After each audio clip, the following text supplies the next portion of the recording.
Beyond the Waves is a Hail Hail Media production. It may contain swear words and adult situations may be discussed.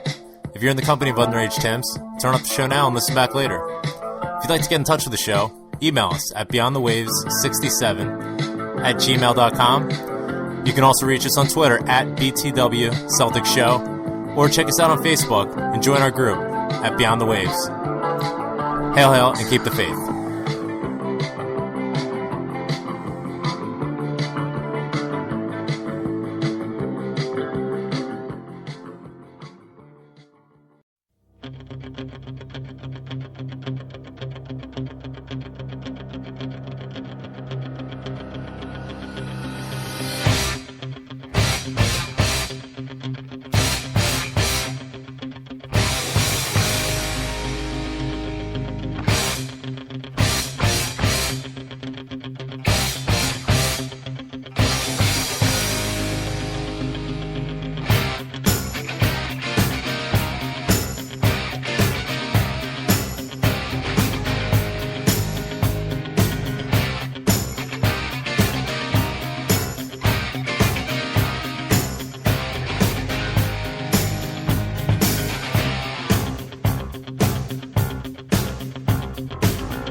All right, welcome to the Beyond the Wave Celtic Football Show. My name is Graham Wilson. Thank you so much for joining us, and apologies for the delay. Thanks for hanging in there.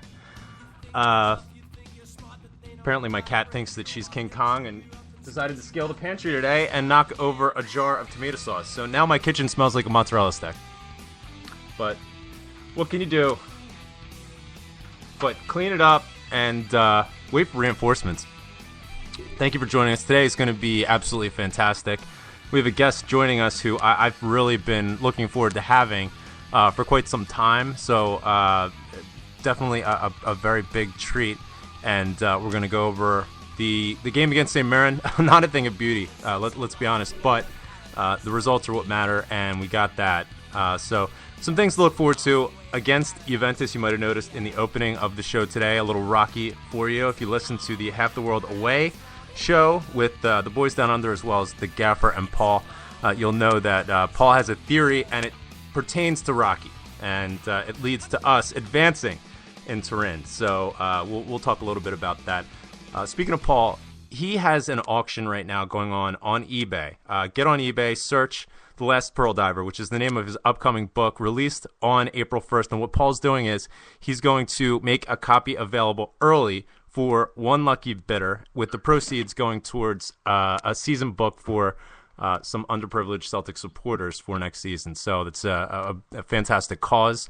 Check it out on eBay. There's tweets floating around all over the place. We will be sending a tweet very soon.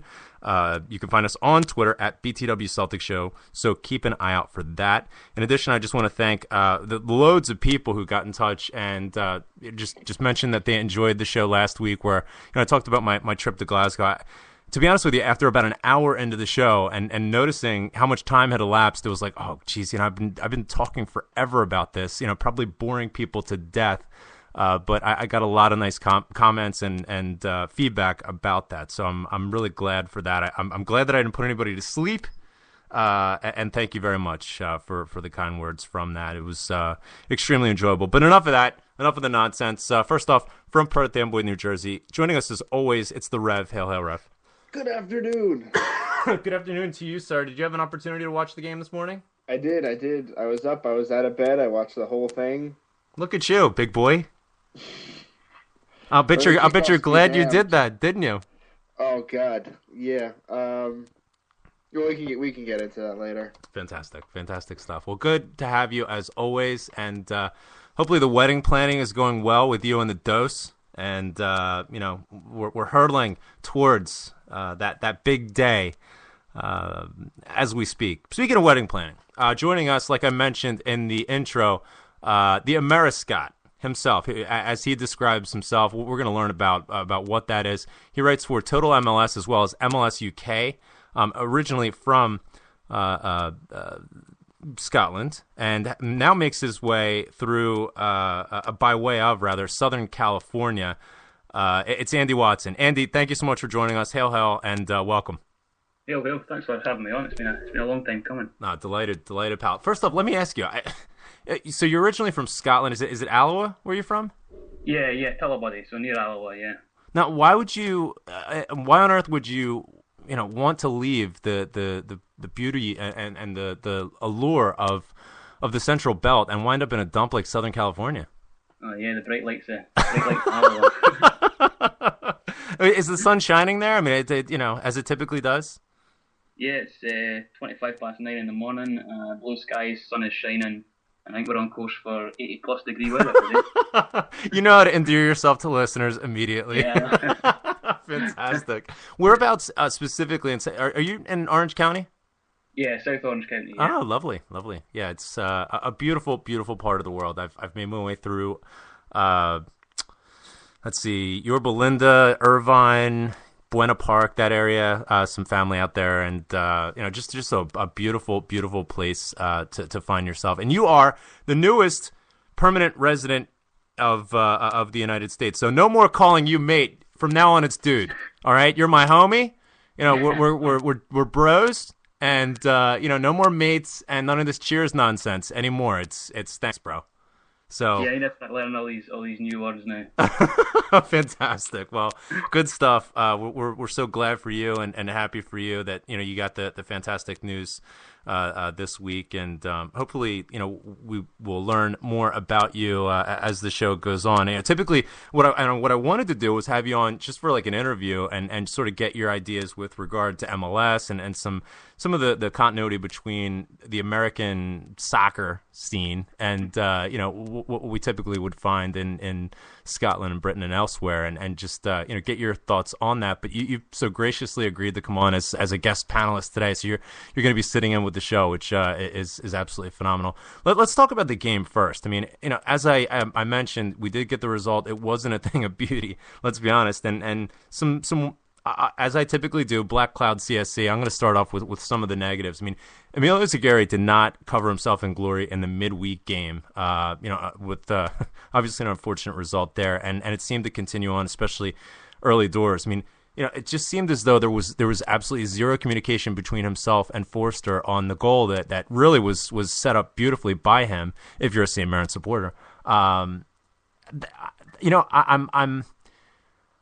I'm a little discouraged because it seemed as though he was on the rebound. The 4 or 5 games prior to the Motherwell game, it seemed as though he was going great guns and really back to his best. And hopefully, all this is maybe a drop in confidence just a wee bit that's affecting some of his decision making. And hopefully he can sort that out, maybe get an arm around his shoulder to sort of calm his nerves and calm his mind, because he is such a brilliant player and such a vital player for us when he's fit. But otherwise, Adam Matthews, for me, today was man of the match. I mean, he was absolutely everywhere, bombing up and down the right-hand flank, and really that's where we found our most dangerous outlets, especially in that first half. Adam Matthews going down. James Suarez would cut in a bit, opening up the space to release Matthews, and then whipping it in. That goal from Ledley, the first goal today, was a thing of beauty, no question about it. Some shambolic defending from St. Mirren, and really we found that throughout the course of the day.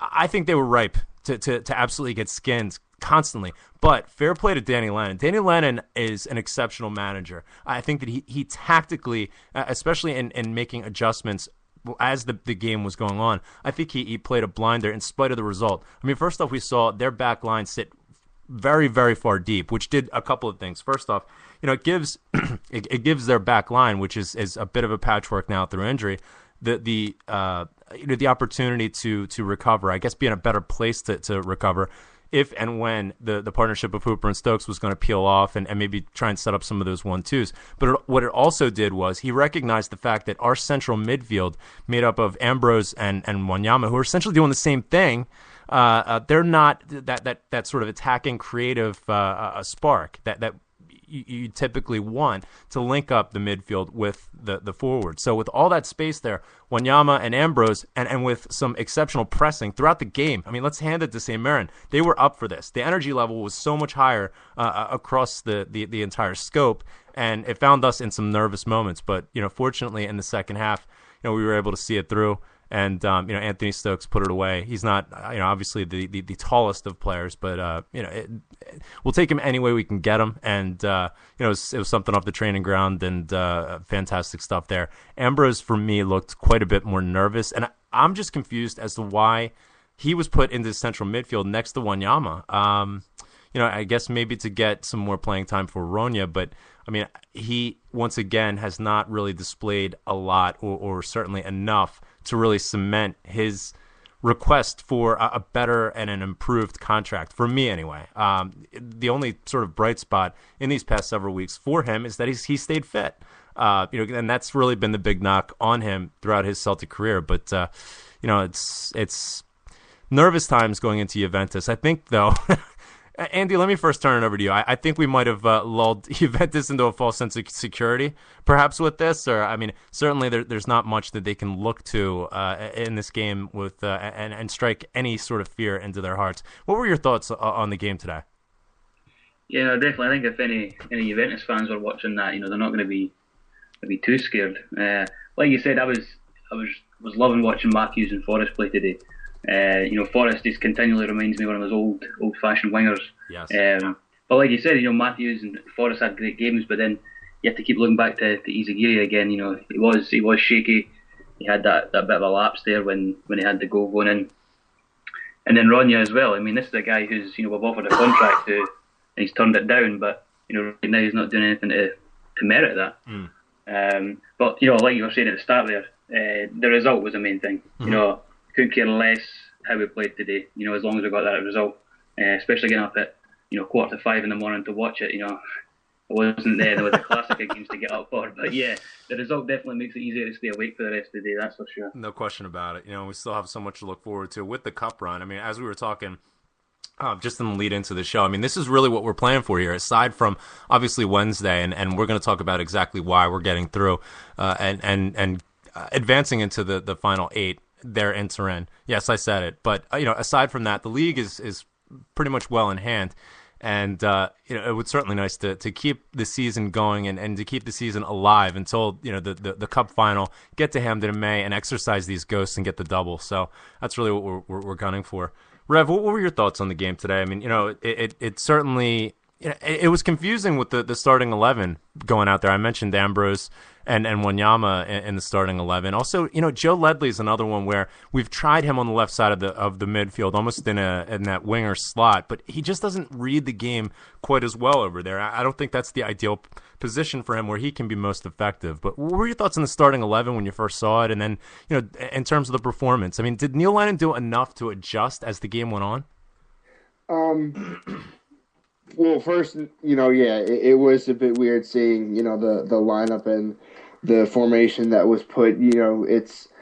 We're getting into, a semifinal. You need to just, play your best team, play, your tried and true players, and, don't mess around with formation. And, I get he's been doing that lately in the league, and you can kind of get away with that. You'll lose some like we did, this week, but, it's a little more forgivable. Here trying to go for a trophy, you want to go with what works. Yes. So for him doing that today was a bit nervous. I mean, I was seeing all sorts of, I guess people were interpreting the lineup and formation themselves without the official, thing coming out. So I'm seeing stuff with Wanyama in defense and, Forrest on the left-hand side and Izzy over there. I'm like, all right, well, wait. Then when the game actually starts and I see, what was it, BBC put out, and I'm like, all right, that makes a little more sense. It's a little, still not what I want to see, but it's a little more appropriate. It wasn't what I would have gone with. And as far as, making adjustments throughout the game, I think Lenny did a bit, not as much, again, as I would have liked. It seemed like Izzy started playing up towards the midfield more, and then as the game, after he let them score, set them up for the goal, he started playing back more. So we played 4 in the back. And then, when it came... Let me get in here, because speaking of the dropping back, something that was confusing to me, or something I was looking for, and we've seen this over the course of the season, I'm talking about Hooper now, and maybe it's a product of having Hooper and Stokes paired together, where Neil Lennon wants them further up the park, where they can really partner and be just dangerous, for lack of a better term. We've seen Hooper over the course of the season drop back a bit deeper and really develop that sense of his game, that aspect of his game. And I think that he needed to do a lot more of that in this game, especially considering, like I said before, St. Mirren was playing such a deep back line. And by dropping deep, hopefully he could drag a defender around, and there really wasn't much of it. It was Hooper and Stokes standing up top waiting for service, but there was so much space between the midfield that was sitting, our own midfield that was sitting quite a fair distance back, and there just wasn't the link up, and that was something that was surprising for me from Hooper. I was expecting a lot more hunger out of him, especially considering he didn't start against Motherwell. Yes, I think that was really a big detractor for us. Right, and I was just gonna say, and having F. Ambrose in the midfield, we didn't have that. That all of our attack came from the wings, more specifically the right side. So like you're saying, there's a whole bunch of space in the midfield. He wasn't making any runs really, except he did have that one nice run straight up the middle with the shot that was went out for a corner. Mm-hmm. But as far as Neil Lennon, adjusting to the game, by the 60th minute after, Wanyama almost got carded because he, one more yellow card, he would have, missed the next round. I just felt it coming. I felt, a stupid yellow card or maybe even a red card coming from somebody. So, I'm thinking just to slow the game down, take him out, put in, Kyle, or, big thing, take out Izzy. He just wasn't doing it, and not saying, bench him, he sucks, but just today, it's a cup game. We got to play it a little safer, put someone else in, put in Commons on the left or Samaras, and, do something like that. But then, when he took out Stokes and put in Sammy, it's like, all right, you're kind of on the right track, but again, not what I would do. It was like for like. I mean, the issue Right. for me was more in the midfield. I think the midfield needed some shuffling, some freshening. I mean, if anything, that's the place where Rania can come off. Ambrose slides back, or I mean, he eventually slid Wanyama back, which was a bit puzzling to me as well. Right. But I would have slid Ambrose back in his more preferred center half position. I know a lot of people are not his biggest fan in that role as of late, but I still think that's where he fits best. Then you can have Samaras there on that left hand side that can run into that space. That's really where he shines. Peg the left hand side, get a ball out in front of him, and then that opens up space where Hooper and Stokes can do their work as well. But it seemed like kind of no-brainer stuff to us. Of course, all the, armchair analysts on Twitter knew exactly what to do, and I was one of them today, I'm not going to lie, but the fact that, like, we all saw something that was, plain and easy to see, and it wasn't, it wasn't happening in the game. But, I mean, by and large, I was pretty confident today. I knew, as when they equalized, I knew we were going to get another goal. I thought we could have gotten, one or two more at least.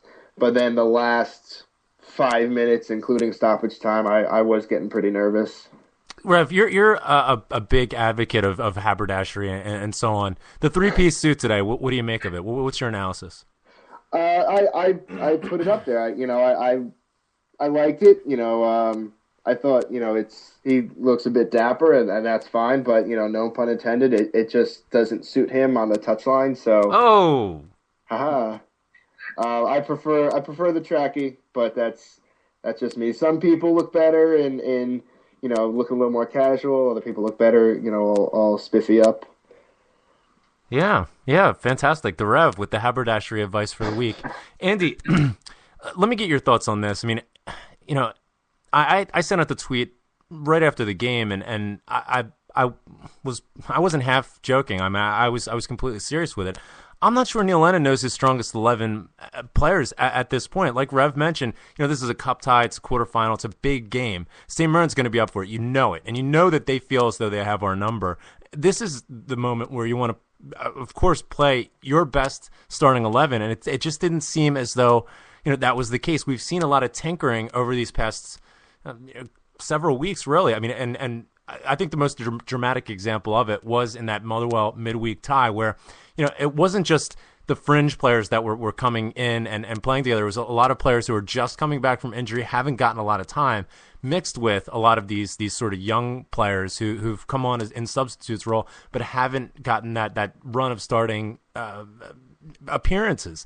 It's what you see from Ferguson and even Guardiola while he was with Barcelona and countless examples when you have these fringe players to bring them in, but bring them in sort of one at a time, two at a time, so that they can get bedded in and have maybe an older or more experienced head next to them that can take care of them and sort of guide them through. It seemed as though there was such a conglomeration of either inexperience or players that are just getting their fitness back and maybe don't have that match sharpness yet. And we saw the product of it. I mean, a lot of people questioned the energy level and the attitude, but it really seemed as though they were listless in that game. And there was a certain bit of an element of that today as well. Do you think that Lenny's just doing a bit too much tinkering? And I mean, do you feel as though he knows his strongest starting 11? Because I'm not so sure. Yeah, I don't know right now. Oh, yeah, sorry. I think I'd agree with you on that. Because to be fair, I don't think I know what my starting 11 would be as well with Celtic right now. To be fair, like every time with the games coming on, when I look at the lineup, with all the changes and things, I've been thinking myself, what would I do? Would I have switched those players out? But I'm still kind of curious myself as to what the starting 11 would be. But like today, as you said, it wasn't a classic performance. And you look back at other results throughout the season, especially some of the home performances as well, and you've got to think surely some of these players, are looking at the Champions League games or whatever. You got to think, are they holding something back? But yeah, it's been quite a disappointing season for me. I've tried my best not to be negative, on Twitter and Facebook and stuff, but it really is kind of frustrating with all these kind of changes. And we have had injuries. But no, I'd agree with you. I don't think that Lennon does actually know he's starting 11, and it's just a shame that you used to be able to kind of predict each week. These players are definitely going to be in, Absolutely. And this is going to be our kind of core group. But there's quite a lot of changes going on. Yeah, and in addition to that, to your point, there's going to be people who are going to listen in and say, "Oh, there's Graham slagging Neil Lennon again," or just being negative. But I think you nailed it in the context of what we've seen this season. I mean, obviously, there's so much football being played. Of course, there's always that comment that we don't want to be distracted by the Champions League, but it's impossible for players that this is their first time playing in the Champions League, and to have so much success and to have so much attention, it's impossible not to have one eye on the Champions League itself, combined with the fact that we have such a huge lead in the league now. So, that I think has given Lennon the sense of security that, he can start experimenting with some of these players. And I'm not completely against it, but like I mentioned before, when you do such a broad-based change, especially away to Motherwell, where you're going to get kicked up and down the park, there needs to be a lot more steel in that midfield. I don't think that was maybe the best opportunity for a player like, say, Rogic to get a run out. I'd like to see a bit more of like I mentioned, steel in that spine. Obviously, he had one eye on this tie, but again, when you look at the starting 11 that he put out today, it just doesn't reflect, playing players out of position. Two key situations. Ambrose is not a central midfielder. As much as everyone wants to say he's not a center half and he's rubbish and his defending is rubbish, all because of what happened in the Juventus tie. Not to take anything away from it, because it was a drastic mistake. But nonetheless, he has had fantastic performances in its center half. That's his best position. So to play him out of position, as well as playing Ledley out of position, in my mind, on that left side of midfield, where I just don't think that he's been effective really ever. I can't think back to a game where he had a standout performance, and I think it's simply because he doesn't read the game quite as well on that left-hand side. And to a certain extent, I think that's debilitating for Izagirre. Izagirre plays his best football, in my opinion, when Commons is just in front of him, because Commons will slot in much the same way we saw with Matthews and Forrest pairing up down the right. Commons and Izagirre on the left-hand side do the same thing, where Commons will slot in, opening up space to release Izagirre down to the byline. And as we've seen over the past couple of months, Izagirre's service has become much, much better, and he's become a much more dangerous weapon for us. Certainly, his defending has always been a bit suspect, and that's always been lacking. And certainly, the past two games have done nothing to take the highlight away from that. But it is interesting, to see the thought process, behind not just the players who are starting, but also the tactics. As I was alluding to with Rev, there wasn't much of an adjustment. It was so apparent that the space that you saw between, the strikers were completely isolated, and it wasn't, due to so much of St. Mirren packing the box. Of course, when we were in their final third, that's going to be the case. But this game was fought in the middle of the park, and just behind their midfield bank of four, there was so much space, and we were crying out for, say, a Commons or even a Samaras, but down the left-hand side, who could link up, who could facilitate the link up and give some service to the strikers. Because, when they're cut off like that, it's no wonder people are saying that, Stokes was a passenger.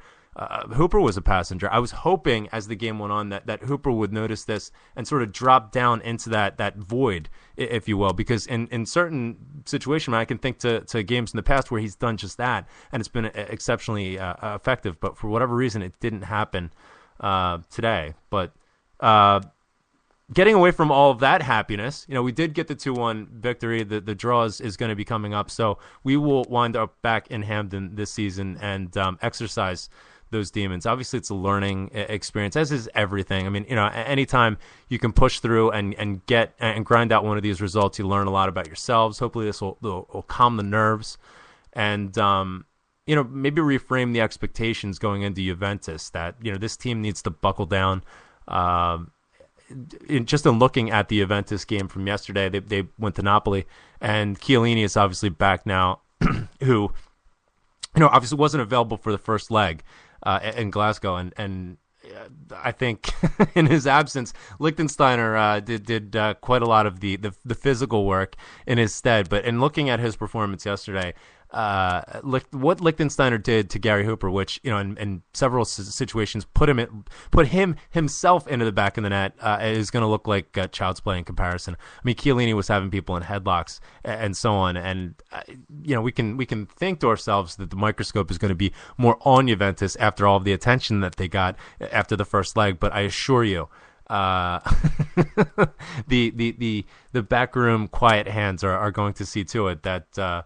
No undue pressure or lack of benevolent refereeing, I guess we'll say, is going to be present for this tie. But we need a lot of size up top, and we need some strength. We need to look past any sort of these niggling little fouls that would happen in the box and just play through it, because we know we're not going to get them. I think it's absolutely essential that Samaras plays, and I think they're terrified of him with good reason. Because in that environment, in that arena, so to speak, Champions League football against the continental European sides, I think that he can really shine. But Rev, we had a lot of big events this week. It was quite the newsworthy week. Obviously, the big one that everybody's talking about is the decision. The Nemo Smith decision not to strip trophies by virtue of the fact that there was no competitive advantage gained, in his opinion. What do you make of this? I mean, obviously we saw a lot of sort of blowback reaction the morning of. A lot of folks, just very hot about it. Saying that it's the last Celtic game they're ever going to. It's the last Scottish League Cup game they're ever going to. A lot of folks are very rightfully upset about it. What was your reaction when you heard that? I don't even know. I mean, I want to say I'm disappointed. I am disappointed. Do I want to say I'm shocked? No. It's not surprising. I wasn't really. I read that. I read the tweet when I first saw it, and I'm just like, motherfucker. But that was it. That pretty much sums it up, yeah.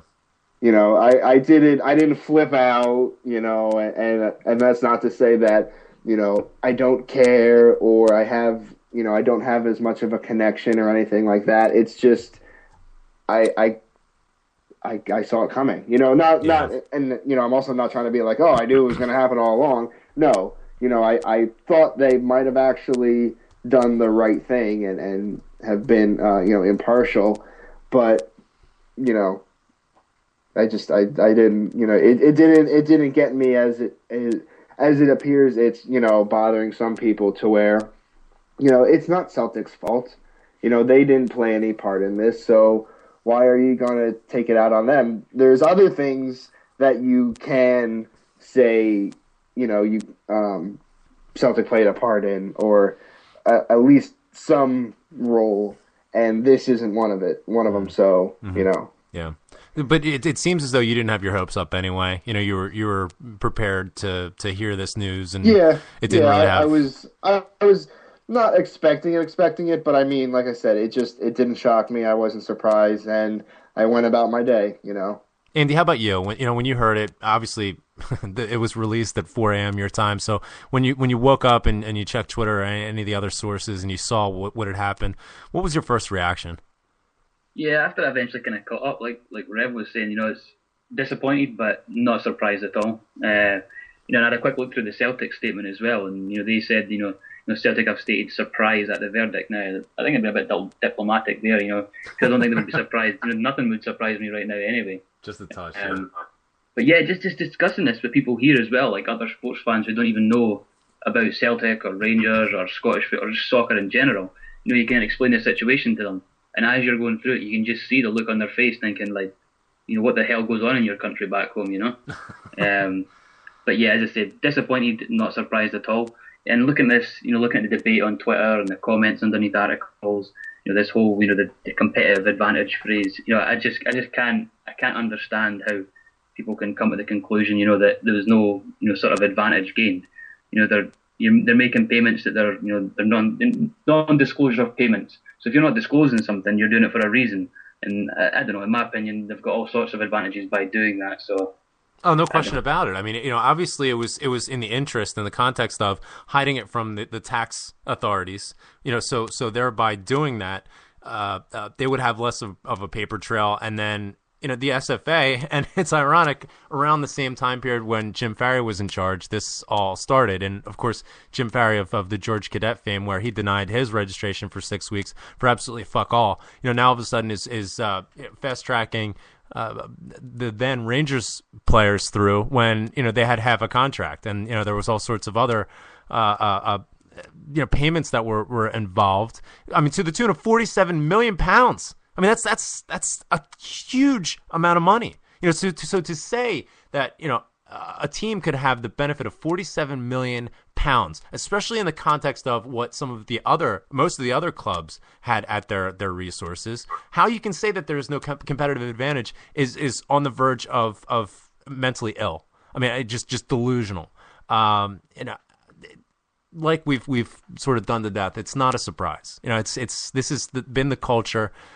Pretty much, and I even said this on the Celtic Dream show last night, where 5 minutes after I started supporting Celtic, I knew that Celtic got a raw deal, and I knew that they had always gotten a raw deal, and every day since I've been aware of that, and I have zero expectation that that's ever going to be different. So, from the context of this changing anything, in my opinion, in terms of how I view Celtic, and in terms of my passion for the club or anything else, it's done absolutely nothing.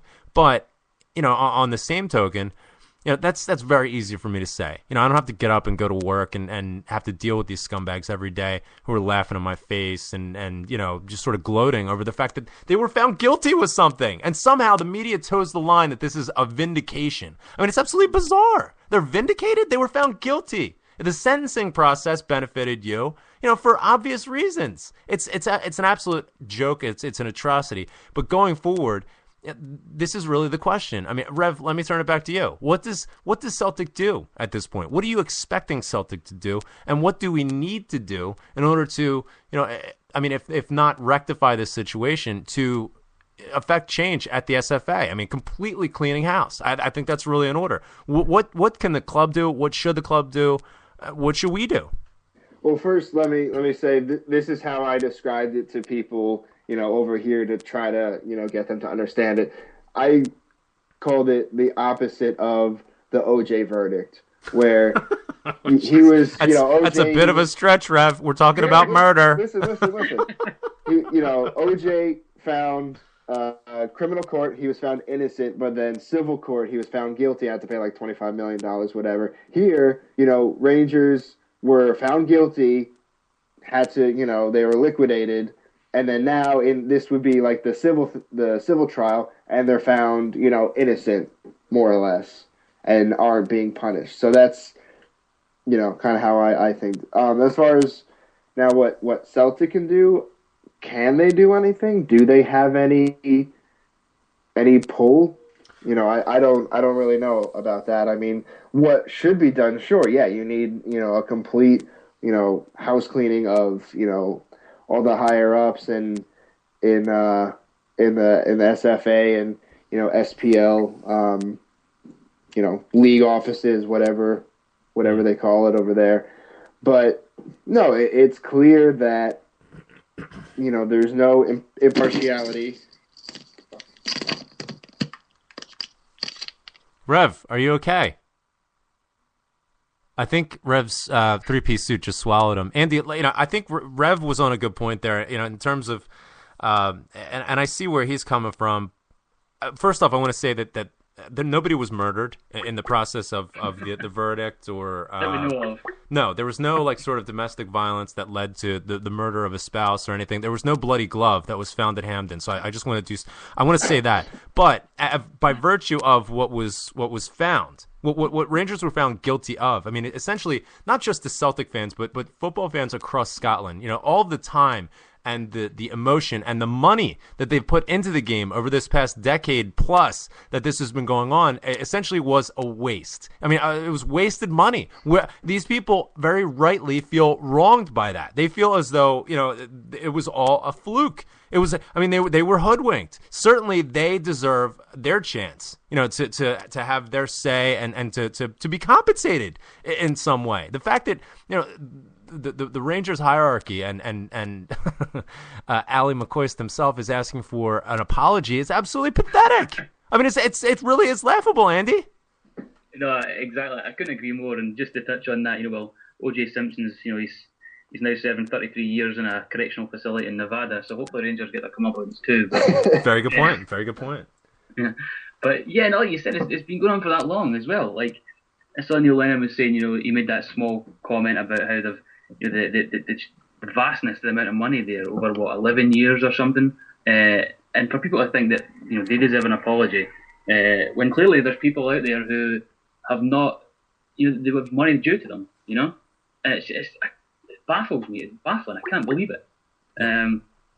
It's so frustrating to think about it. Actually, it is.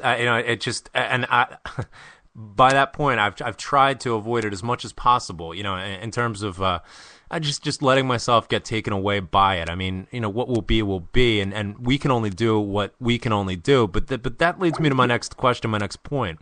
We saw with the No to Nuco campaign across all of the Scottish football clubs, not just Celtic, there was a unified voice that stood up and said, absolutely no.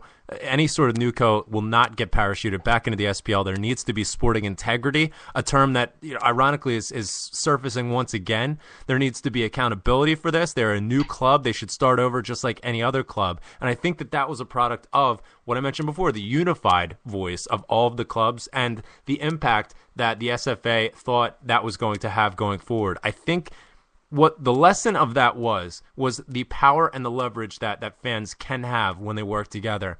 Rev, you were there, through obviously not physically, but you witnessed this entire process. You were a very big part of it with all the tweets that you sent out, especially the ones about how you were playing FIFA. Can we do something like this once again? Is there the appetite? Is this an avenue that we need to go down? Yeah. But I'm underwhelmed. No, I'm the like you said, the appetite kind of has to be there, and I don't think there is right now. What happened last summer with the everyone doing the No to Nuco. I think just trying to judge, and I could be completely wrong, but I just don't think that there's enough of that kind of groundswell feeling right now. This is more of it happened, it's done, let's move on. People are a bit more, just that feeling of disappointment and just, fuck it and move on type of thing. Andy, what are your thoughts on this? I mean, the analogy is there and the lesson is there from, some of the efforts that took place last year while Rangers were dying and then died as a result. Is there an opportunity for this? I mean, do any of your friends back home, who maybe support other clubs, are they just as outraged? Do you get the sense that there's an equal sense of outrage? I mean, especially from clubs like Hearts, Hibs, Aberdeen, especially who during these time periods would have picked up trophies, and that certainly cost their clubs a ton of money in the process. Yeah, no, my brother-in-law is a Dundee United fan. He's been a Dundee United fan for 30 years, and he was just as angry as I was. So it's not just people just might assume it's just a Celtic Rangers thing, but he was just as angry as I over everything that happened. And it's like you said, it's sporting integrity. But you hope now that all that's going on, I just hope that people don't get the kind of feeling, fed up with this stuff. Let's move on, and they're just kind of getting fed up about it. And just I think everyone kind of definitely needs to keep at it. Yeah. And it's hard not to think, well, let's just ignore it. That's them. We're Celtic. We're doing well. We're in the semis. We're going through play Juventus again, the last 16 of the Champions League. We're firing right through the SPL right now. But then, but you can't ignore the whole, the integrity side of it. No. You want to focus on your own club and just think, what, we'll forget about them. But at the same time, we play in the league. It's our league. It's our whole football, like the whole Scottish football. So yeah, no, definitely. I think it's not just people just assume it's a Celtic Rangers kind of hatred that's going on, and Rangers said that we were, everyone else was out for blood, but they were rightly so, So yeah, I definitely spoke to a lot of fans who are just quite outraged as we are. Yeah, Celtic released a statement yesterday, and many people, including myself, were underwhelmed. But after further reflection, I mean, and taking into consideration all of the issues here, I mean, let's face it: if Celtic were to release some sort of just fire and brimstone sort of statement that was it's extremely inflammatory, condemned Rangers, condemned Scottish football, and really communicated the feelings of the support as it currently states and is. I think the reaction, especially amongst the media, obviously we don't want to kowtow to the media, but the reaction on a broad base would be, oh, this is sour grapes from Celtic, and this is a Celtic issue. What we saw also in the build-up last spring was Celtic remaining extremely quiet, in a lot of the build-up to that. I mean, I even wrote a blog on iCeltic saying, don't renew your season books until Peter Lawwell comes out and the Celtic board come out and make their position known on it. This was in mid-May. And they did well to stay silent for so long, because what we found was behind the scenes, a consensus was being built amongst Peter Lawwell, Stephen Thompson, the folks from Hibs, obviously. I mean, their supporters stood up and were quite vocal about it, and quite salient in the points that they made. And I think that might be called for a bit more. I know that this is out of character for me. I want action. I want rage. But, looking at the lessons of the past, I think that Celtic were in a position where they really didn't have much choice at this point. That's the key here. At this point, you can tell, looking at Neil Lennon at that conference, the press conference yesterday, you can tell that he's agitated by it. You can tell not only that he's agitated by the issue, but he's agitated by the fact that he can't say anything about it because he knows that the media is going to twist everything that he says out of order. I mean, we saw it right on the BBC website yesterday. At the top of the screen, Lennon unsurprised by the Rangers verdict. And then you go halfway down the page, and there's another little blurb. Lennon surprised by the Rangers verdict. I mean, they want to frame the innuendo however they want, and whatever Neil Lennon says, they're going to eliminate whatever would go against it and twist the context so that it fits the image that they want to portray of him. And it's got to be a frustrating position to be in. But I think that we as Celtic supporters can see the frustration level coming from him, and I think that probably resonates through. I think and I hope that we're not done with this. There is one movement that's coming forth via Twitter, and we've talked at length about the role and the power that social media has. Andy, you'll probably know better than really anybody in terms of that. But SPL Fans United is a group that's surfaced over the past couple of days, and I have some inside information that at the appropriate time I will share in terms of who's behind this and sort of what the forces are at work. But you can find them on Twitter at SPL Fans United, all spelled out, and they'll have information. They're launching a website on Monday, and hopefully this can be a conduit for fans of Aberdeen. Andy, your brother-in-law, Dundee United supporter, people who are outraged. I'm sure there's Hibs supporters that are outraged. They lost trophies as a result of cheating. I mean, it's clear that there was cheating going on. It's just a matter of, is this sentencing appropriate? And I think that everyone out with a Sevco fan agrees that it's not. So with a unified voice standing up against the SFA understand and they respect that. They respect the threat of decreased attendances, decreased revenue, etc. And the worst thing ever that they could possibly have on their hands is apathy. And I think that, as we've seen from Andy, like you mentioned, and in the Rev, what we've all seen this week is there's outrage with this, and there's a turning towards and a tendency to folks just staying away.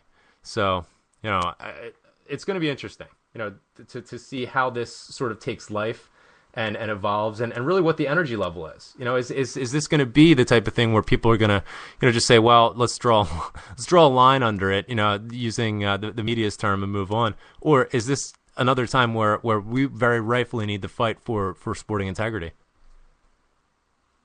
Rev? I'm sorry, you broke up. Say that again. Did you get swallowed in your suit again? Okay. Let's take a look towards Well, let's save that for later. Andy, thank you again for coming on. Let's learn a little bit about yourself here. As we mentioned before, you're coming from the east of Scotland, I guess, the Central Belt, and you wound up in that dump that's called Orange County, California, where the sun shines every single day of the year. By the way, listeners, you can find him at is it Andy V. Watson? Yeah, that's the one. On Twitter. So if you'd like to give him pelters for abandoning the Shangri-La that is the Central Belt, to wind up in some place like California, you can find him there, in addition to all of the great work and writing that he does that we're going to learn a lot about, hopefully. But take us through, what's an Ameriscot? Tell us a little bit about yourself, and how did you wind up in America? What brought you here? Well, the whole Ameriscot thing, came out by one of the other MLS UK editors.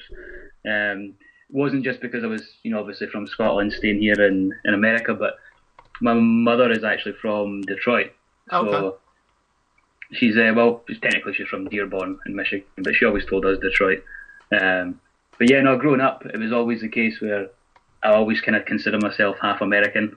I was never interested in soccer, until high school. Yeah. Oh God, I just said soccer. Football.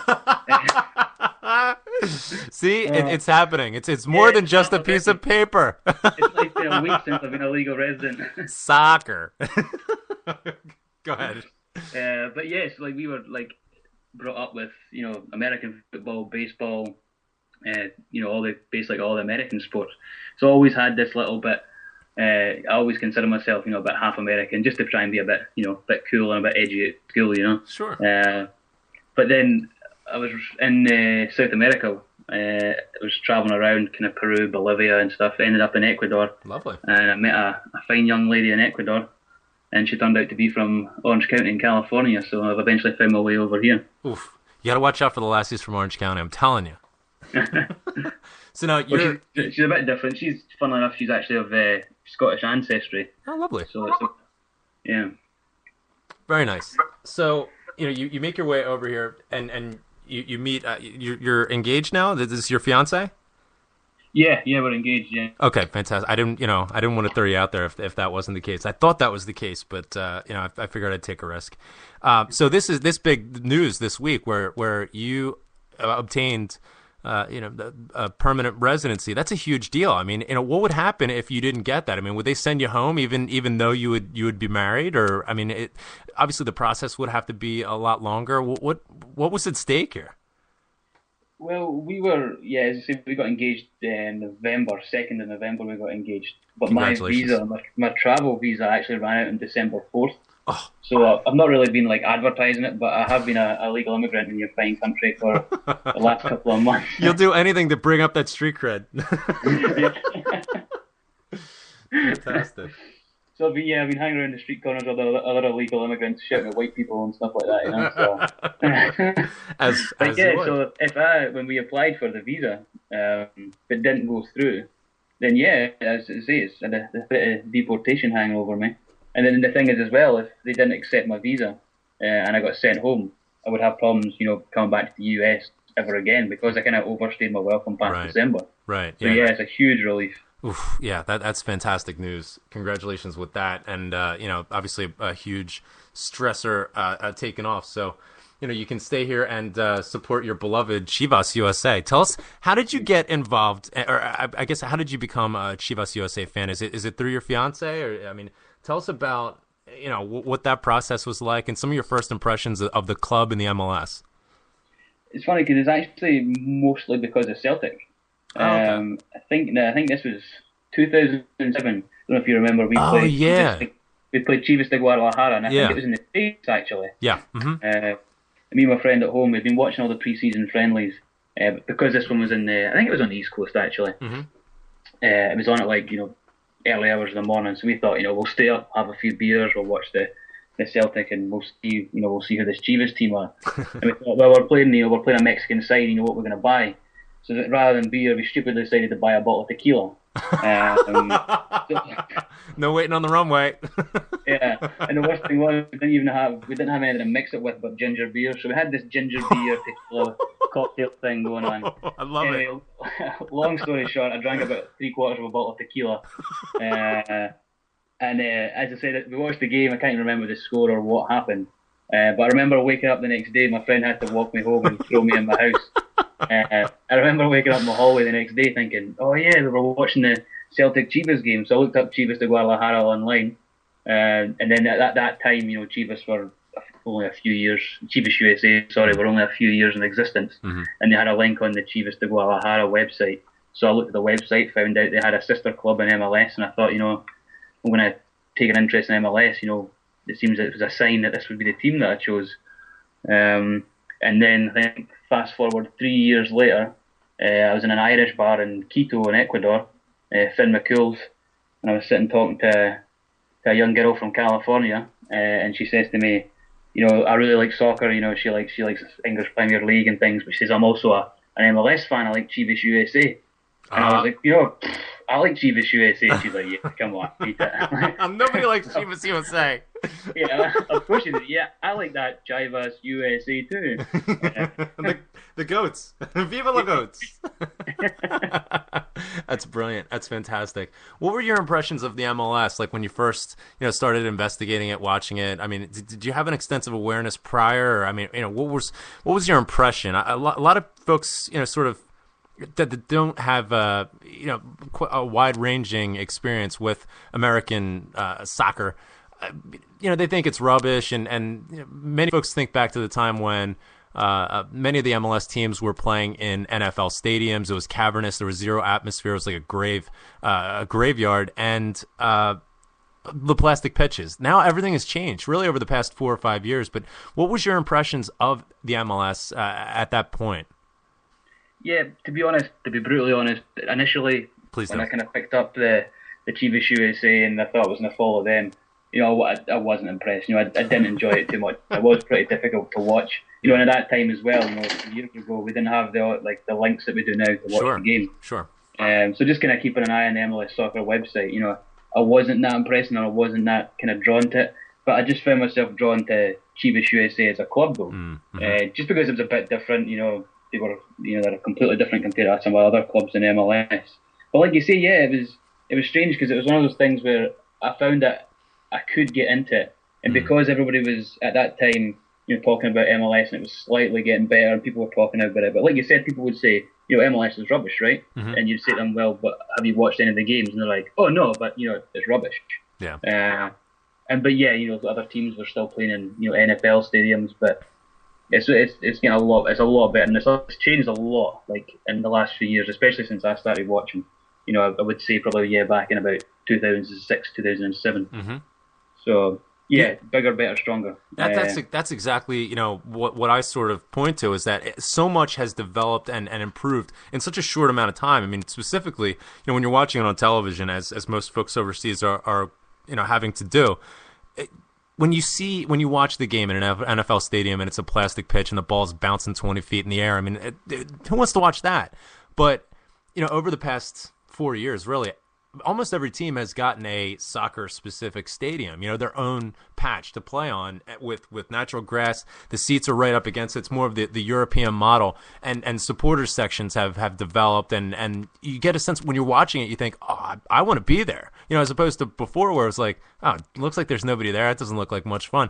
Now all of a sudden it's like, oh, that looks brilliant. You know, that's something that I want to be a part of. And to your point, it's like you mentioned in supporting Chivas, it wasn't even so much the soccer itself, but it was the atmosphere, you know, and sort of the camaraderie and the support. Very similar to Celtic in a lot of ways. Tell us a little bit about Chivas USA. I mean, what's the background of the club, and you know, what's their sort of moniker? What are they known for some of the folks who are listening who maybe aren't familiar with the MLS? Well, you know, with Chivas USA, like the first thing I would definitely say is Chivas USA right now, and probably their whole history in MLS, they are the team that people love to hate. You know, I've not met a lot of people who are not Chivas USA fans who have any sort of admiration for Chivas USA. They've been around since 2004, and they were born out of Chivas de Guadalajara, you know, the famous Mexican team. Sure. And it was kind of the idea was to have this sister club in the USA to appeal to, you know, the Mexican Americans who were in the Los Angeles area, and that was the branding of the of the club. Obviously, it was quite a bold move to kind of keep this. It was because even have like a similar badge, the same name. Sure. It was really a kind of specific, kind of market that we're going for. It started off really, really badly. 2005, when they played their first game, that's what it was. It was a terrible season. Things got better. They started to make the playoffs for a few years. Never actually got very far.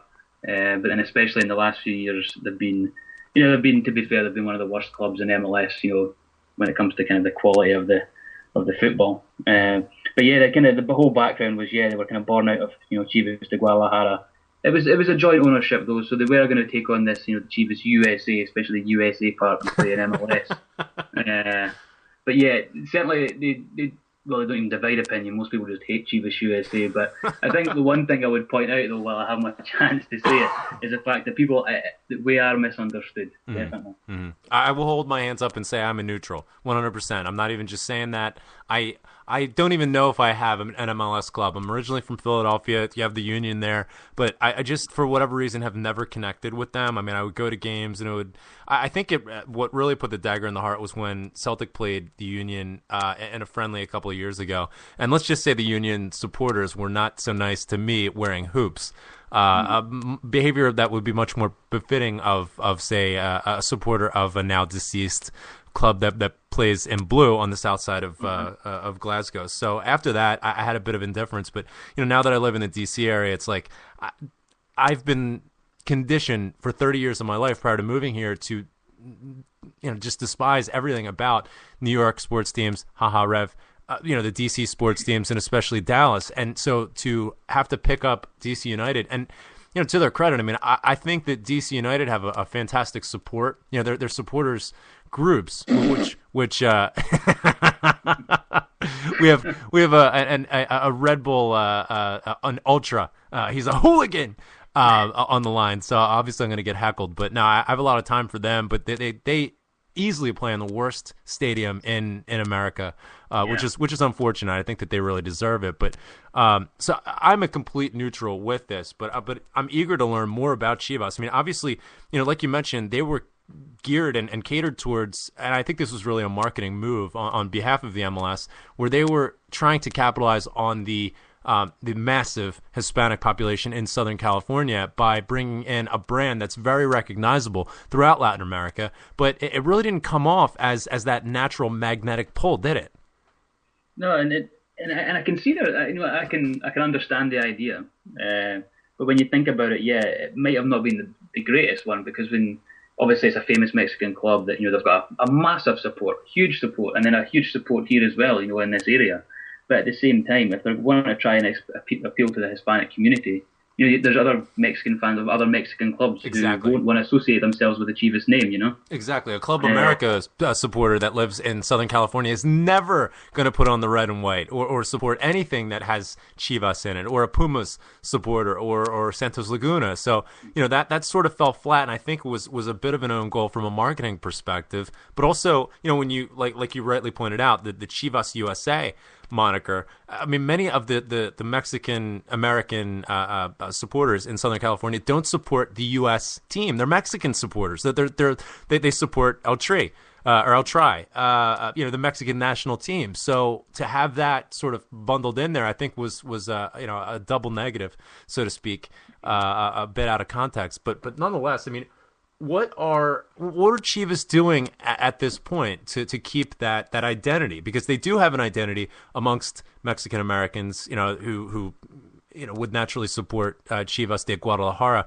What are some of the things that the club does to try and keep those roots alive and present? Well, it's actually quite good, because this year, after a shocking season last year, the owner Jorge Vergara took complete ownership of the club, and have decided to go right back to their roots, and have a proper link up, whatever that means, with Chivas de Guadalajara.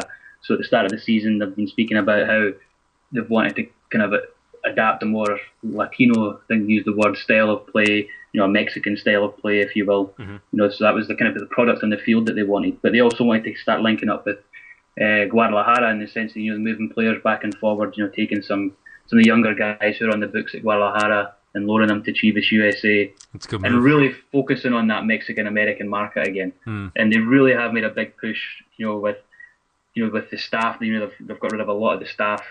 A lot of the roster's completely changed this year. Sure. And people are, people are actually calling it racist. That's the kind of the debate going on just now, whether or not it's, people think the club's being racist, and they're not. They're not hiring white Americans or white people. It's just all kind of Mexican Americans. Yeah. What do you make of that? I mean, because there is a very, I mean, Chivas, for those overseas who may not be aware, Chivas and also Club America only will accept, in the Mexican league, so Chivas de Guadalajara, aside from MLS, they will only play and accept Mexican players. They will not take international players. Which is kind of interesting. I mean, it is aggressive, and it does get that sort of moniker. Maybe certainly less so in say in Mexico within their support and within the populace in general. But that's not something that you typically would find in America. Yeah, no, and one of the stories I heard because we got a new coach this year, Chelis, and I heard one of the things that he said was when he had the staff around. He said, "Who here doesn't speak Spanish?" And a couple of people put their hands up, and he just said, "Well, you better learn," and that was it. Yeah. But yeah, like, to be fair, with Chivas de Guadalajara, I'm not too sure. That's their history with how they sign players. But the way I've been in umpteen arguments on Twitter, Facebook, at the games about what's going on just now, and even though our own supporters are. We've got the two supporter groups, versus Black Army, and they're quite split on how they feel about this. But I don't know, the way I see it, I started supporting Chivas, as I said, quite a few years ago. I knew what I was getting myself into. I knew they were linked to Chivas de Guadalajara. I knew they were owned by Mexicans. That's the market they were going for. That's what attracted me. I thought they're a bit different. They're still living in the shadow of LA Galaxy. I kind of saw it as that, a bit of the working class, kind of like working class man's club. Like Celtic is in a way. Absolutely. So I kind of bought into that. And it's strange because, and then people want to kind of change this, and I understand people might feel alienated with the brand, but they still want to support the club. But the way I see it for me is, this is what I chose this club. I knew what I was getting myself into. I'm not going to go then and try and, ask for any drastic changes. I wouldn't rock up to Celtic Park and be like, what, this whole Scots-Irish thing, I'm not really keen on it anymore. Can you appeal to the American side of me, But with Chivas USA, I would say, if you go for example, you've got a Mexican restaurant in America, anywhere just down the road from here. It'd be owned by Mexicans, and they would have Mexican chefs because they want to cook a Mexican style of food. Now, it might be a loose example, but, I would compare that to Chivas USA. They're owned by Mexicans.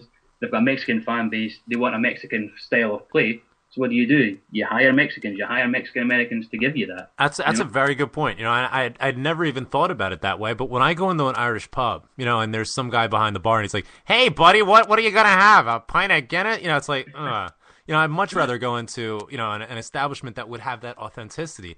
That's a very interesting way of looking at it, and it definitely frames my perspective. Not so much in a different way. I mean, I try and be open-minded and supportive of pretty much anything. I mean, not anything, but that does frame it in a very tidy sort of way, and easy to understand. And if that's what they're going for, then certainly, that's where they're going to lean. Plus, they have a guy with the surname Kennedy in goal, and I have a lot of time for him as well, so they can't be all that bad. Yeah, just lucky he speaks Spanish. Absolutely, he's part of the St. Patrick's Brigade. What do you find the atmosphere is like, and tell us about your experience in supporting Chivas?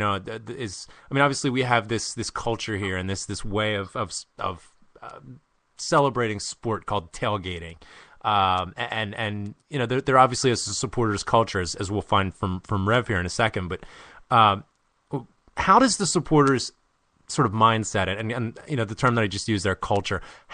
What do you make of it? I mean, tell us about your experience. What's a typical match day routine, and what are your fellow supporters like? And then give us a sense for how that compares to, say, what you might find in your experience in Scotland.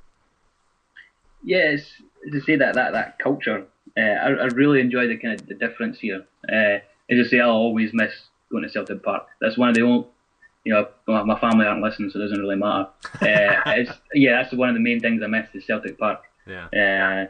But yeah, no, and I love it. Yeah, and like you said, the tailgating, I'd never experienced that before. You can imagine people rocking up outside Celtic Park, sitting in the car park. I almost said parking lot. In the car park. I almost had you. In the car park, sharing a couple of beers. Those policemen on the horses would move you on quite quickly. Sure. But yeah, no, in the tailgate, but especially for Chivas, we, like today, our first game kicks off at 7:30 tonight. So we'll go down 3 hours before the game. We'll have tacos, beer. Sometimes we have a mariachi band. That is brilliant. I've been inducted into as an honorary Mexican, so we've got sombreros, ponchos. Muy bueno. But no, yeah, that's, as I said, yeah, tacos, beer. We'll have some music. 3 hours before the game. And then I'm part of, as I said, the New Ultras. Chivas also have a Black Army, another supporters group there. But I've really enjoyed going to the games. I think people automatically at home anyway think that their people in the stadium are more spectators rather than supporters. And like you said, that could have been the case before when it was, they didn't have the soccer-specific stadiums and stuff. But the atmosphere, people will say Chivas don't have any fans, but they do. But the atmosphere is brilliant, and I love it. I love going along to the games. As I say, it's not quite like the kind of atmosphere you get at Celtic Park or in other Scottish grounds, but yeah, no, I love it. Yeah, there's it's completely unfair to compare anything to Celtic Park. I mean, there's really nothing that even can come close. I mean, even as I was saying last week, comparing the Champions League game against Juventus to I've been to World Series games, I've been to NFC Championship games, and nothing can compare. Certainly in terms of the scope, the size, the volume level, and just the electricity that transmits through the ground. But you're right with regard to the MLS specifically, and some of the stadiums that have been upgraded, and I mean that's really facilitated a huge growth in the game. Not just with the national team, but with the local MLS clubs. There was a period of time where you have this term that would be floated around in the United States called Euro snobs, where people would say, "Oh, I would never go to MLS because that's just lower quality product. I'm a Manchester United supporter." It's like, oh well, good for you, asshole. But a lot of that has really changed. It's really come full circle for a lot of those reasons. When you go out to the game, obviously you have the tailgating, and that's sort of entrenched in the American mindset and the psyche. But you have more of a camaraderie and sort of a celebratory atmosphere. From my experience in going to MLS games and comparing them to say like an NFL game or even to a lesser extent to baseball games. Rev, get in here. Tell us a little bit about your sort of routine and what you do prior to a Red Bull game. You're in GSS with the Red Bull New York. Yes. So Andy, just when the Red Bulls come to town, or maybe when you're watching on television, when Chivas go to Red Bull Arena, if you see that the baldy guy with no shirt on that's swinging the thing around his head, that's the Rev. So hopefully we can get him to give us a wave. But Rev, tell us about your sort of routine and how your impression is, how it's different here and how it would compare over to, like, say, some of the European experiences. Just based on what your impression is. Well, you hit the nail on the head with tailgates. Back when we used to play at Giant Stadium, that was the thing, was tailgating. I mean, me being the nutter I am, for most kickoffs are 7:30 at night. I'd get there, Saturday that I wasn't working or, didn't have anything going on and I was really up for the game, 12 o'clock, 1 o'clock I was there. He's a hooligan! It also helped that if you got there before, the stadium staff did, you didn't have to pay for parking, so that was kind of a plus. But and if they tried to charge you, say, "Come at me if you think you're hot enough." No, I mean, to describe that a little more, I mean, you get there, usually, I mean, you'd have like, your hot dogs, your burgers. A lot of people would bring their own thing, bring their own booze. But normally, one of the clubs would have like, all right, this week we're gonna have, pulled pork sandwiches and just make a shitload of, pulled pork and have bread and stuff. Or in October, the first home game in October will usually be like Oktoberfest, so it'd be like bratwurst sandwiches and stuff like that. And it got pretty fancy sometimes. One of the guys that used to cook went to, culinary school, and that was his job. So he just carried that over to the weekend. Well, tell us a little bit about, like, you're part of the ultra movement here in America, the American, I guess, style of ultras. You're part of a supporters group. What is that like? I mean, do you have an organized march into the stadium? I mean, do you kick over street signs? I mean, what's all involved? You get into the stadium, you have your own dedicated section, and then how does all the activity get coordinated? Like, how is the singing sort of coordinated? I mean, you have the cavernous Red Bull Arena, so you have a lot of space to sort of work that noise around. But give us some of the sort of administration and the play by play in terms of the structure. Well, yeah, I'm getting there. Now at Red Bull Arena, since you can't tailgate, we're at a local bar, so we all meet there. That's more of the European experience. I have a friend that's coming over from London to the game against DC on the 16th, and he's been to Red Bull Arena before. He used to live in New York and go to the Giant Stadium. But this is the first time where he's actually, like, he did the first game as a tourist. This one he's going to do it, as a regular supporter. So I was telling him, like, you get off at the train station and, just come to the bar and we walk. He's like, oh, you don't take the train back over, one stop at, to the next station over. Like, no, we walk. We all get together. Usually it's about 45, 50 minutes before kickoff. We're the furthest group away. We're just about a mile away from the arena. So, we start walking down towards the bridge that we also have to cross over the Passaic River.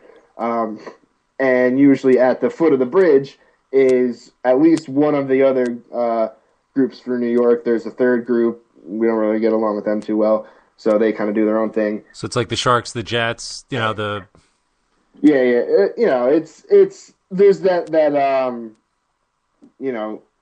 that's what I'm looking for. Like, you kind of have to, like, family. It's like, there's always that one member where you just don't get along with them for some reason. Oh, so right, that's kind of like that. So we try to get everyone organized, as many people for the game that are there and get them all going. We march over the bridge. We pretty much shut the bridge down. We stop right in the middle. We usually have flares or, other pyro and smoke bombs and stuff, So we do that, set all that stuff off, get chased away by the cops. Then just, the one side street to the arena, the first one that you get to when you cross over the bridge, we basically, shut that down again. We walk down that, go through the turnstiles, go up to the section. Each group has their own section. It's called, the entirety of it's called the South Ward, on the south end of the stadium. La Curva Sud. No Italian stuff. Oh, okay. And then Jersey as we are, but no. So you have the organized singing, and yeah. We've got each section has their capo, with it's like a little folding ladder in front of the section.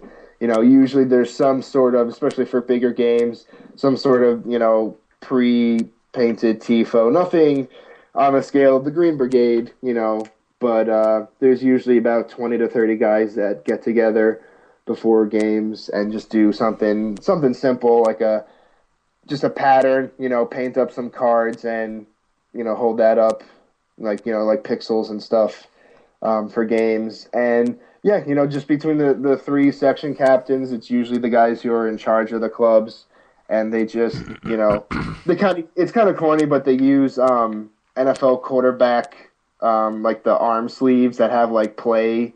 Oh yeah. So they'll have like the list of songs and chants and stuff. So they'll look at that and they'll flash like 11 or 2 or whatever, and then that's hot. Yeah, and there's megaphones that helps. But no, that's pretty much it. Very good. You paint a picture. Andy, how does this compare? I mean, you've seen it firsthand. With the ultra. I mean, I use sort of I'll say quotes, inverted commas. You don't get any more of that. Quotes. the ultra scene here, as sort of we refer to it. How, in your mind, how does it compare to, like, say, what the Green Brigade are doing, putting together, and so on? I mean, obviously, the scale of it is a bit different, like the Rev said. I mean, you see very rarely anything of the scope and the grandeur that we saw from the Green Brigade in that game against Barcelona. But aside from the tailgating and everything else, I mean, what are some ways that it's similar, and how's it different? Well, like Rev was saying, yes, it's obviously you can't compare too much with anything to do with Celtic Park. That's a completely one-off. With us, with the United for Chivas, like you said, we've got a box that somebody will stand up in and do the songs. We've got like a megaphone, a smoke machine. Certain things like that. You might not get at Scottish football grounds for obviously all that health and safety crap. But and fair enough. Some of the other clubs in MLS, they won't have the type of support that could even come close to the Green Brigade. But when you look at Seattle Sounders, Portland Timbers, they're doing their bit. With that kind of the movement there with the supporters groups. Absolutely. But yeah, like you said, I always remember the first time I took my fiancée to Celtic Park last year. It was the Kilmarnock game. We won 2-0, I think, when Samaras scored. Mm-hmm. I remember the game was going on, and I looked round to her, and she wasn't even watching the game. She was just looking up there, everyone jumping around and singing, and she couldn't believe it. And I remember saying to her, like, are you impressed? And she was like, what? I was like, she just couldn't hear me, Yeah. And just the look on her face, I'll never forget that, because she just couldn't. And she's been to LA Galaxy games, Chivas USA games, but that's about it, for her, kind of her soccer career, if you will. Yeah. And yeah, just the look on her face, I'll always remember that. There is nothing like it. Yeah, and like I said, there's teams there like Seattle and Portland who have got massive supports, and like I said, they do their different things, with that fits in, with the culture here, with the tailgates and stuff. But yeah, as I say, that's one thing I'll always miss is the Celtic Park. And I always like when we're at the tailgates as well, when they're coming up with ideas for chants and tifos and flags and all that. And I always remember, this one time I saw this, the Green Brigade did this, or watch this video on YouTube, Oh yeah. Yeah, and you see that popping up. That's an important point that I wanted to get to. You see this popping up all across MLS. You have so many of the MLS supporters groups who they're singing "Just Can't Get Enough," and there's the responsive chanting and things like that. I mean, completely nicked from the Green Brigade. And to a certain extent, when you first hear it, it's like, oh, that's it's just embarrassing. But after a while, it's like there's a sense of pride with it. It's like. Yeah. And it just really speaks volumes to the reach and the impact that the Green Brigade have, which is just nothing short of phenomenal. You have a unique experience, being that you grew up around an environment that was exposed to Celtic Park. You went to Celtic Park, when you were over there, and now coming over here, you have the experience of what it's like as an American, who maybe has never been to Celtic Park, maybe never been to Scotland, or doesn't have the opportunity to go to Celtic Park every week.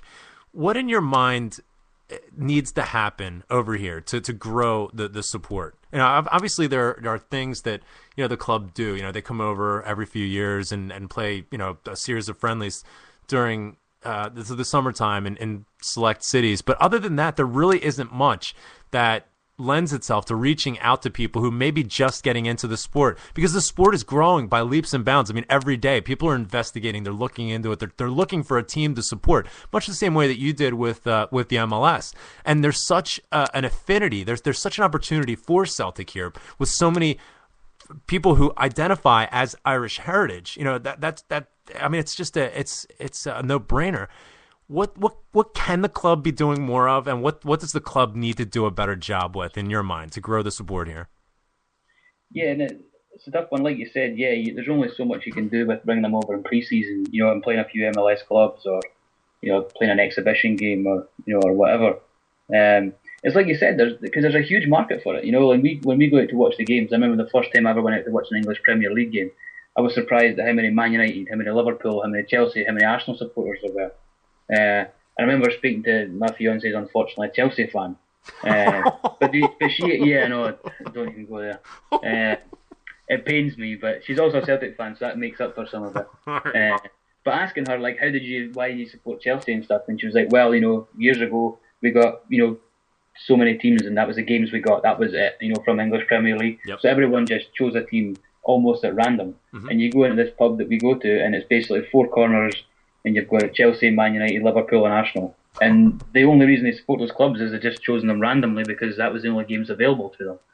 So they definitely need to make more games available. I know they show the games on Fox Soccer Plus, and we don't get that on the cable people we have, but yeah, we don't it seems like they only ever show the early games. And if you're on the West Coast, quarter to five is early to get up for people who are not, expats like me or who are already interested in Celtic.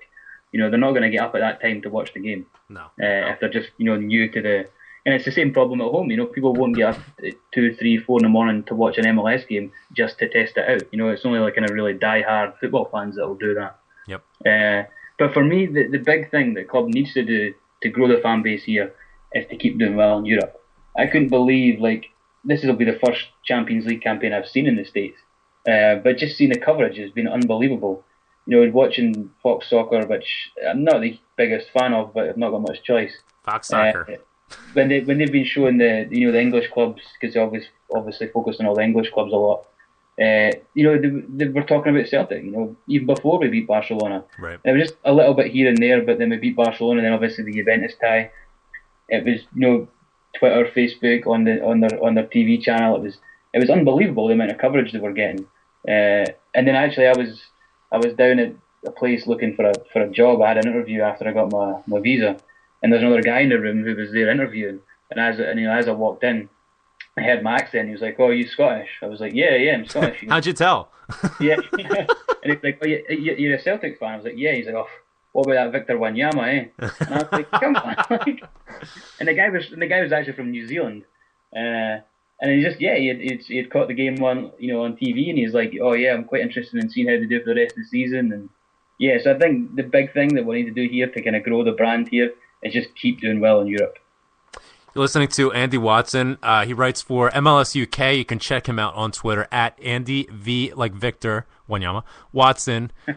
He's just fantastic work that he's doing in covering the MLS from a unique perspective. Obviously from Scotland, but now a permanent resident of America. He's a bro of the show, no question about it. Forget all this mate nonsense. It's thanks, bro, from here on in. Fantastic stuff. I couldn't agree more, in terms of, and I think you hit it right on the head with how the game is covered in this country, and also how Americans sort of consume the sport. We want to know everything about the history of the club. We want hats, scarves, we want jerseys. We want to get just stuck right into it. We want to know everything about the tactics. And I think that's another interesting thing about sort of the American mindset. With much of our sports, there's so much breakdown of the tactical aspect of it. You look at the NFL, you look at basketball, it's X's and O's, is sort of the term that we use. And we sort of get into it with a similar sort of mindset and a similar curiosity with soccer, especially when we first get into it.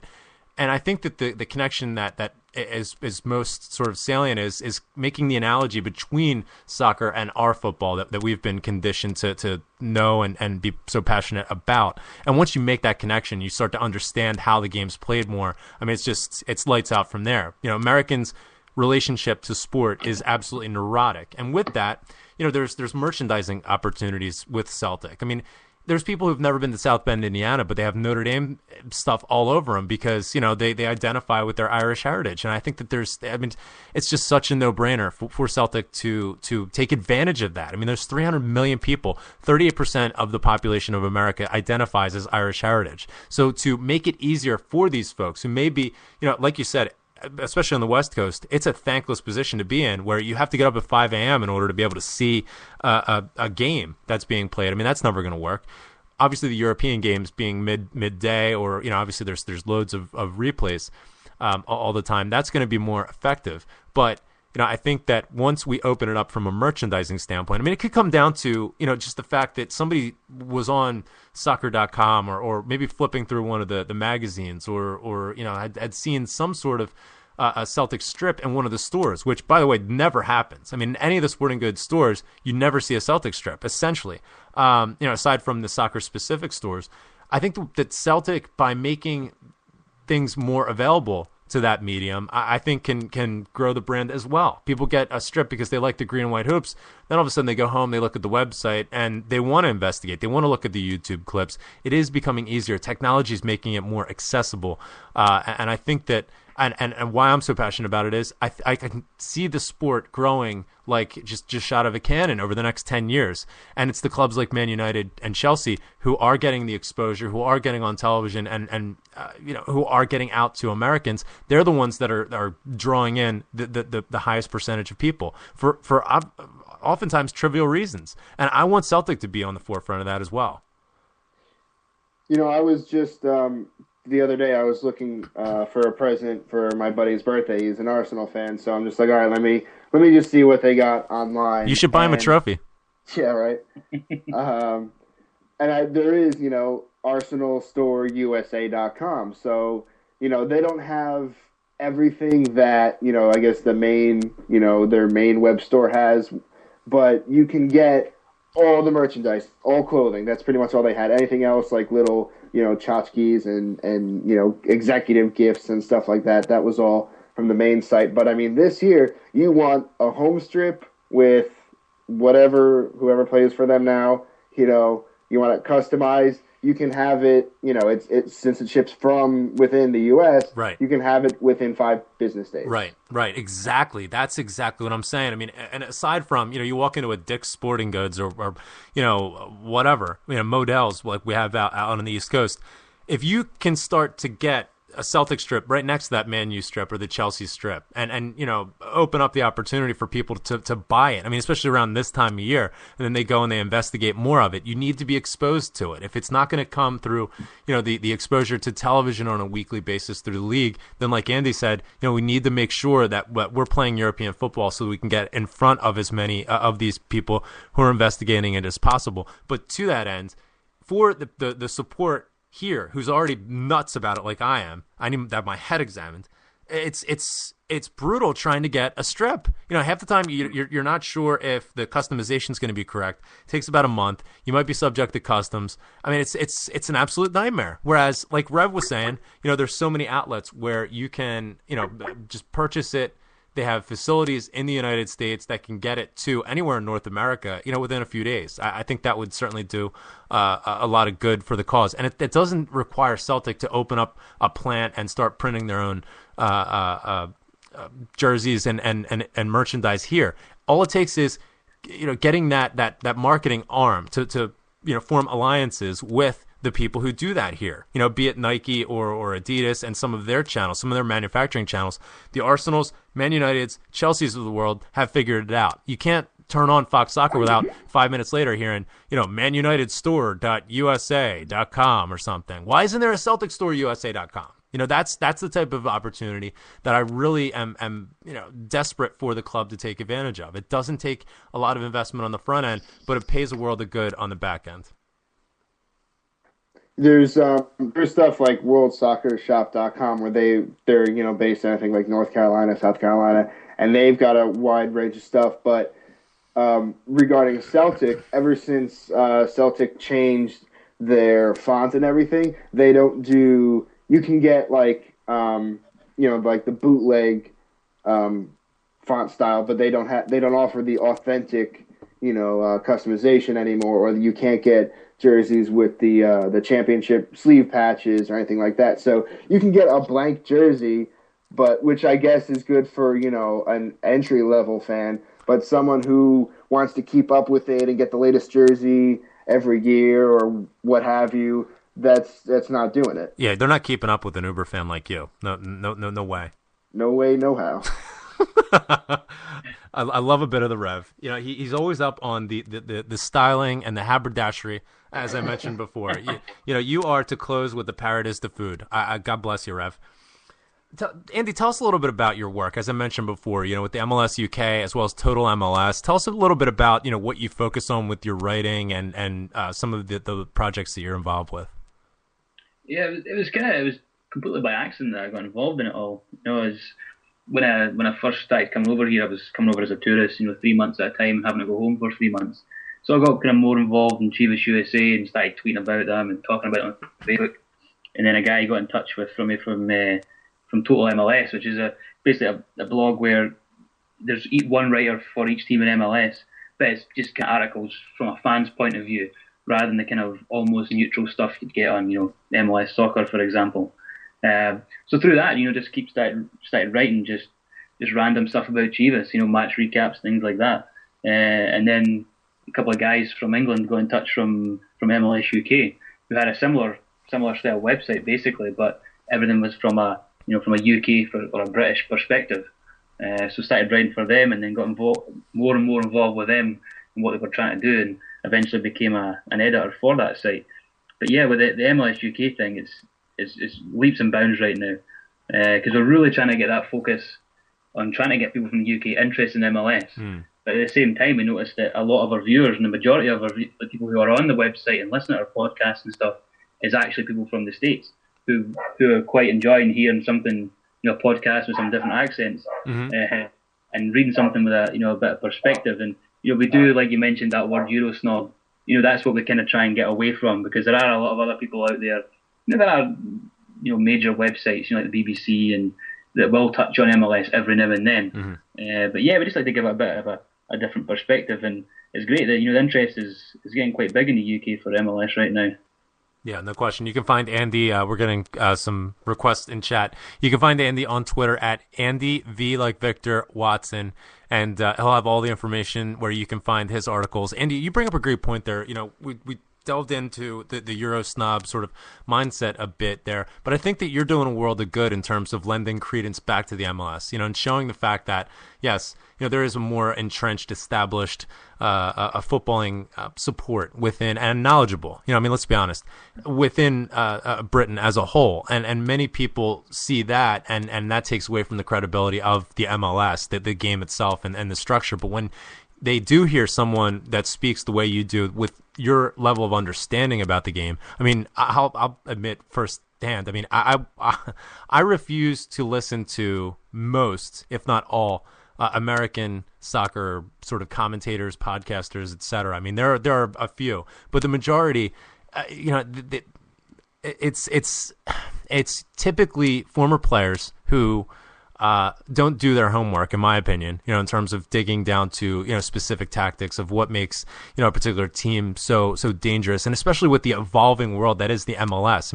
You don't have the opportunity to evolve into dynasties because of, obviously, the very complicated structure of the MLS. And with that, you need to be completely focused and completely up to date in terms of how certain teams are playing, how certain managers are adapting to things like the draft or trade rules or the salary cap, and quite frankly, I feel underserved from an American an accent perspective, American voice.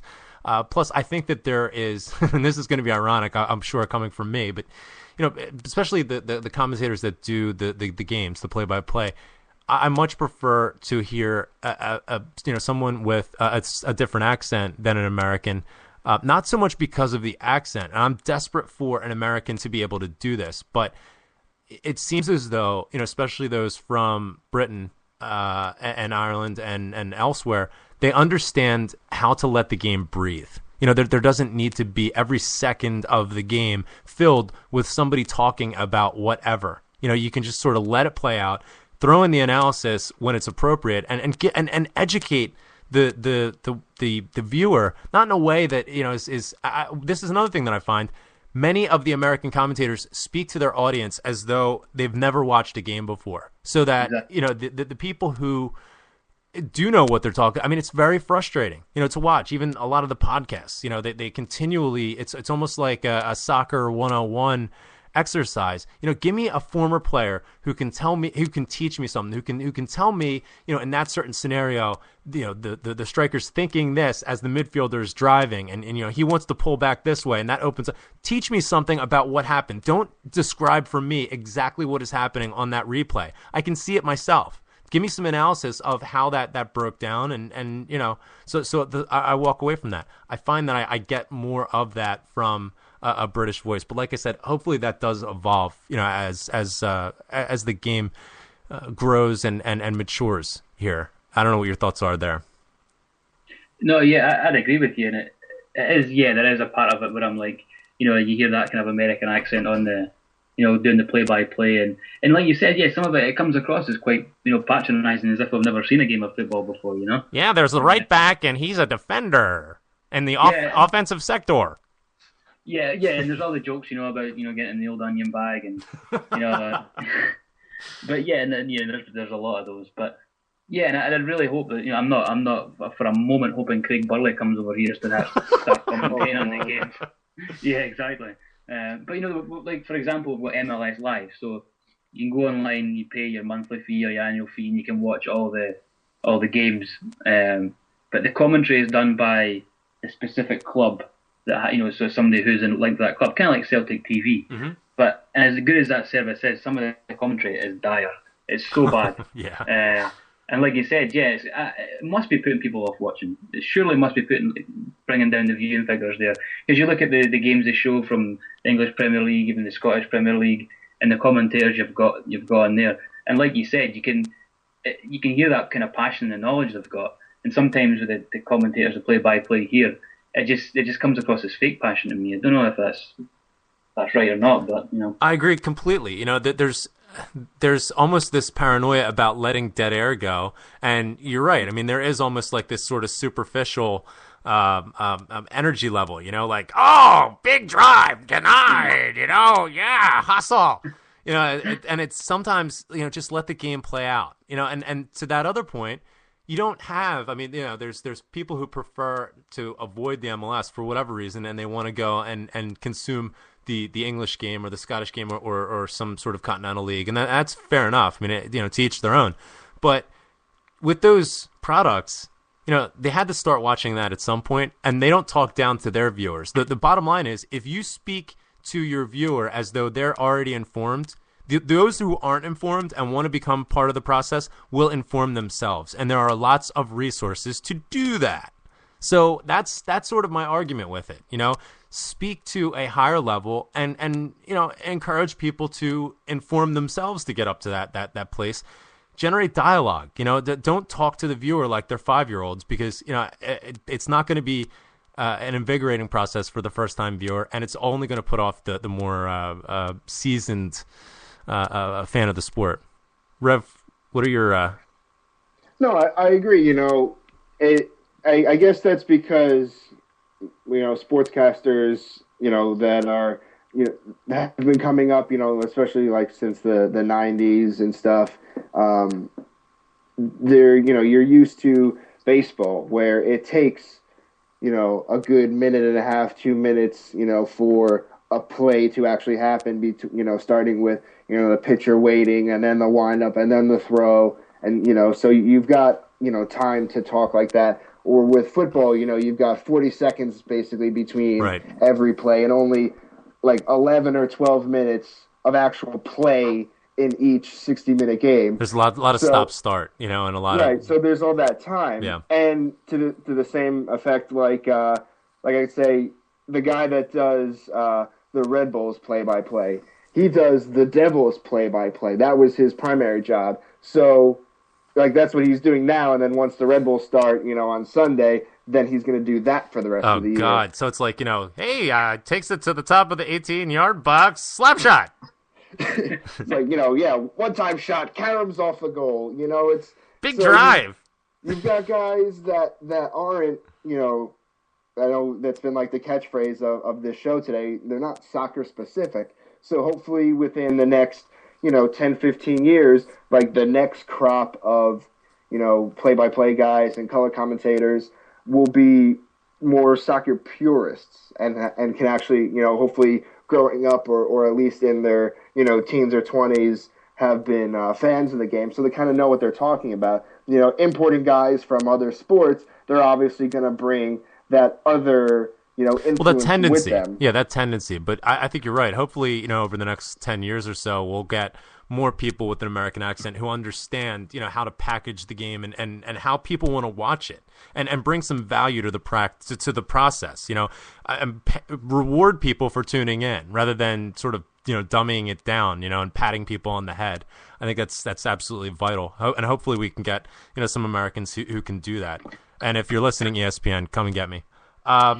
We're joined by Andy Watson. Thank you, Andy, so much again for joining us. Give the websites where the listeners. We've given out your Twitter. What are the websites? Give them a punt where we can find your work and find what's going on with Total MLS as well as MLS UK.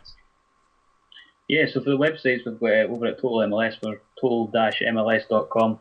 And then for MLS UK, we've got a brand new website. It's under ukmlssoccer.com. So it's kind of like the MLS soccer one, which is mlssoccer.com. But you just put a UK in front of it, and you'll get our version of it there. Brilliant, fantastic. Thank you so much again for joining us. We're getting some comment from Twitter. You can find us at BTW Celtic Show. Paul H. He's the wonderful H on Twitter. Definitely no self-confidence issues there. Enjoying listening to Andy V. Watson on the BTW Celtic Show. So shout out to Paul. I know he was excited for the appearance as well. So fantastic stuff. And great to have you on. And hopefully we can have you back. I mean, you're welcome anytime. Really, it was phenomenal. And tends to turn into a marathon here 2 hours in, but it's fantastic, and I'm sure the listeners are really going to enjoy this. But before we go, let's preview the Juventus tie. I mean, as I mentioned in the opening, Paul Larkin, who I think really has the theory down. Rocky Balboa is sort of the analogy here. We're going to pull it out in Turin. I'm saying it right now. Rev, you better not change your prediction from this steady one. I don't care about the last result. So don't let what I'm about to say influence you at all. You know what to do. But Paul's point was lost the first leg like Rocky did, in the first Rocky. We got the second leg coming up. And now we've lulled them into a false sense of security. They're going to watch the St. Mirren game and think it's absolute rubbish. It's not rubbish. We're going to give them a doing. And Sammy's going to start, no question. I mean, if we thought that the back three of Juventus was physical in the first tie, this time around, I mean, they're going to be in their home ground. I wouldn't suspect the referees are going to do them any less favors through that. But we need to. It's going to have to be shock and awe. It's going to have to be very quick. We're going to have to nick that quick goal and put them on sort of the back heel. And just go for it from there. I'm saying 4-1. It's going to be a physical game, but a lot of that commitment that's been questioned of these players, over the past several weeks, both domestically in the league as well as these cup ties that have gone by the wayside or very nearly so. In the case of today, I think that history as an indicator would suggest that this team is going to show up. I was there. I saw it with my own eyes. My eyes did not deceive me. That first leg in Juventus, for the first 75 minutes, we were the better side. We were playing the better football. F.A. Ambrose fell asleep for a half a second, and they made us pay, as any top-quality European side would do. But other than that, the football that was being played, and Emilio Ezaguri especially, for me, read the game just absolutely beautifully. I mean, you could see him notice how the play was developing. He was everywhere he needed to be with it, and I would expect another big performance from him. Many of these players, they yearn for this opportunity, and this is their opportunity to put themselves on display. It very well may be their last opportunity of the spring. I don't think so. I think we're going through, but I think that they're going to really grasp this opportunity, and I think we're going to have an impassioned performance as such. This team plays. And I think that they're invigorated by sort of the underdog mentality, to use an Americanism, sort of the David versus the Goliath. When things are stacked against this team, I think they like that, and I think that that's really where they shine. But we are going to have to go up against a very physical back line of Juventus. We're gonna have to box clever, no question about it. But I think that we do have the acumen and the ability to play some very pragmatic football that can get us the results. It's going to come down to set pieces, no question about it. It's just a matter of getting the personnel in the right places, passing the ball around, and taking our chances. Andy, what are your thoughts? I mean, going into this, obviously, everything's stacked against us big time. What are your expectations going into this tie, and what would be a successful outcome for you? Well, first, I think we've got to play for pride. I think we need to show that 3-0 defeat was flattering for Juventus. It really was. People are you could easily forget how well we played in that match just because of the scoreline. So yeah, first and foremost, we've got to play for some pride, and you can see from from even just from Twitter, everyone's kind of expecting Samaras to be the saviour here. So I think it's all set up. It's, all the kind of little pictures people are making up, and it's all set up for him to do well. But I think we'll need some divine intervention as well. But no, I mean, our away form, and I know we've kind of remedied that a little bit, recently. But we've always struggled away from home in Europe, always. But I think, yeah, especially like we're saying with the refereeing decisions, it's not going to change. No. They're not. I know the club will do their best to speak to officials, and it'll have been highlighted after that first game. But I think we'll still have those problems. But yeah, I don't know. I feel sorry for the travelling support as well, because it is it's a big game to get kind of worked up for, and like you said, the odds are stacked against us.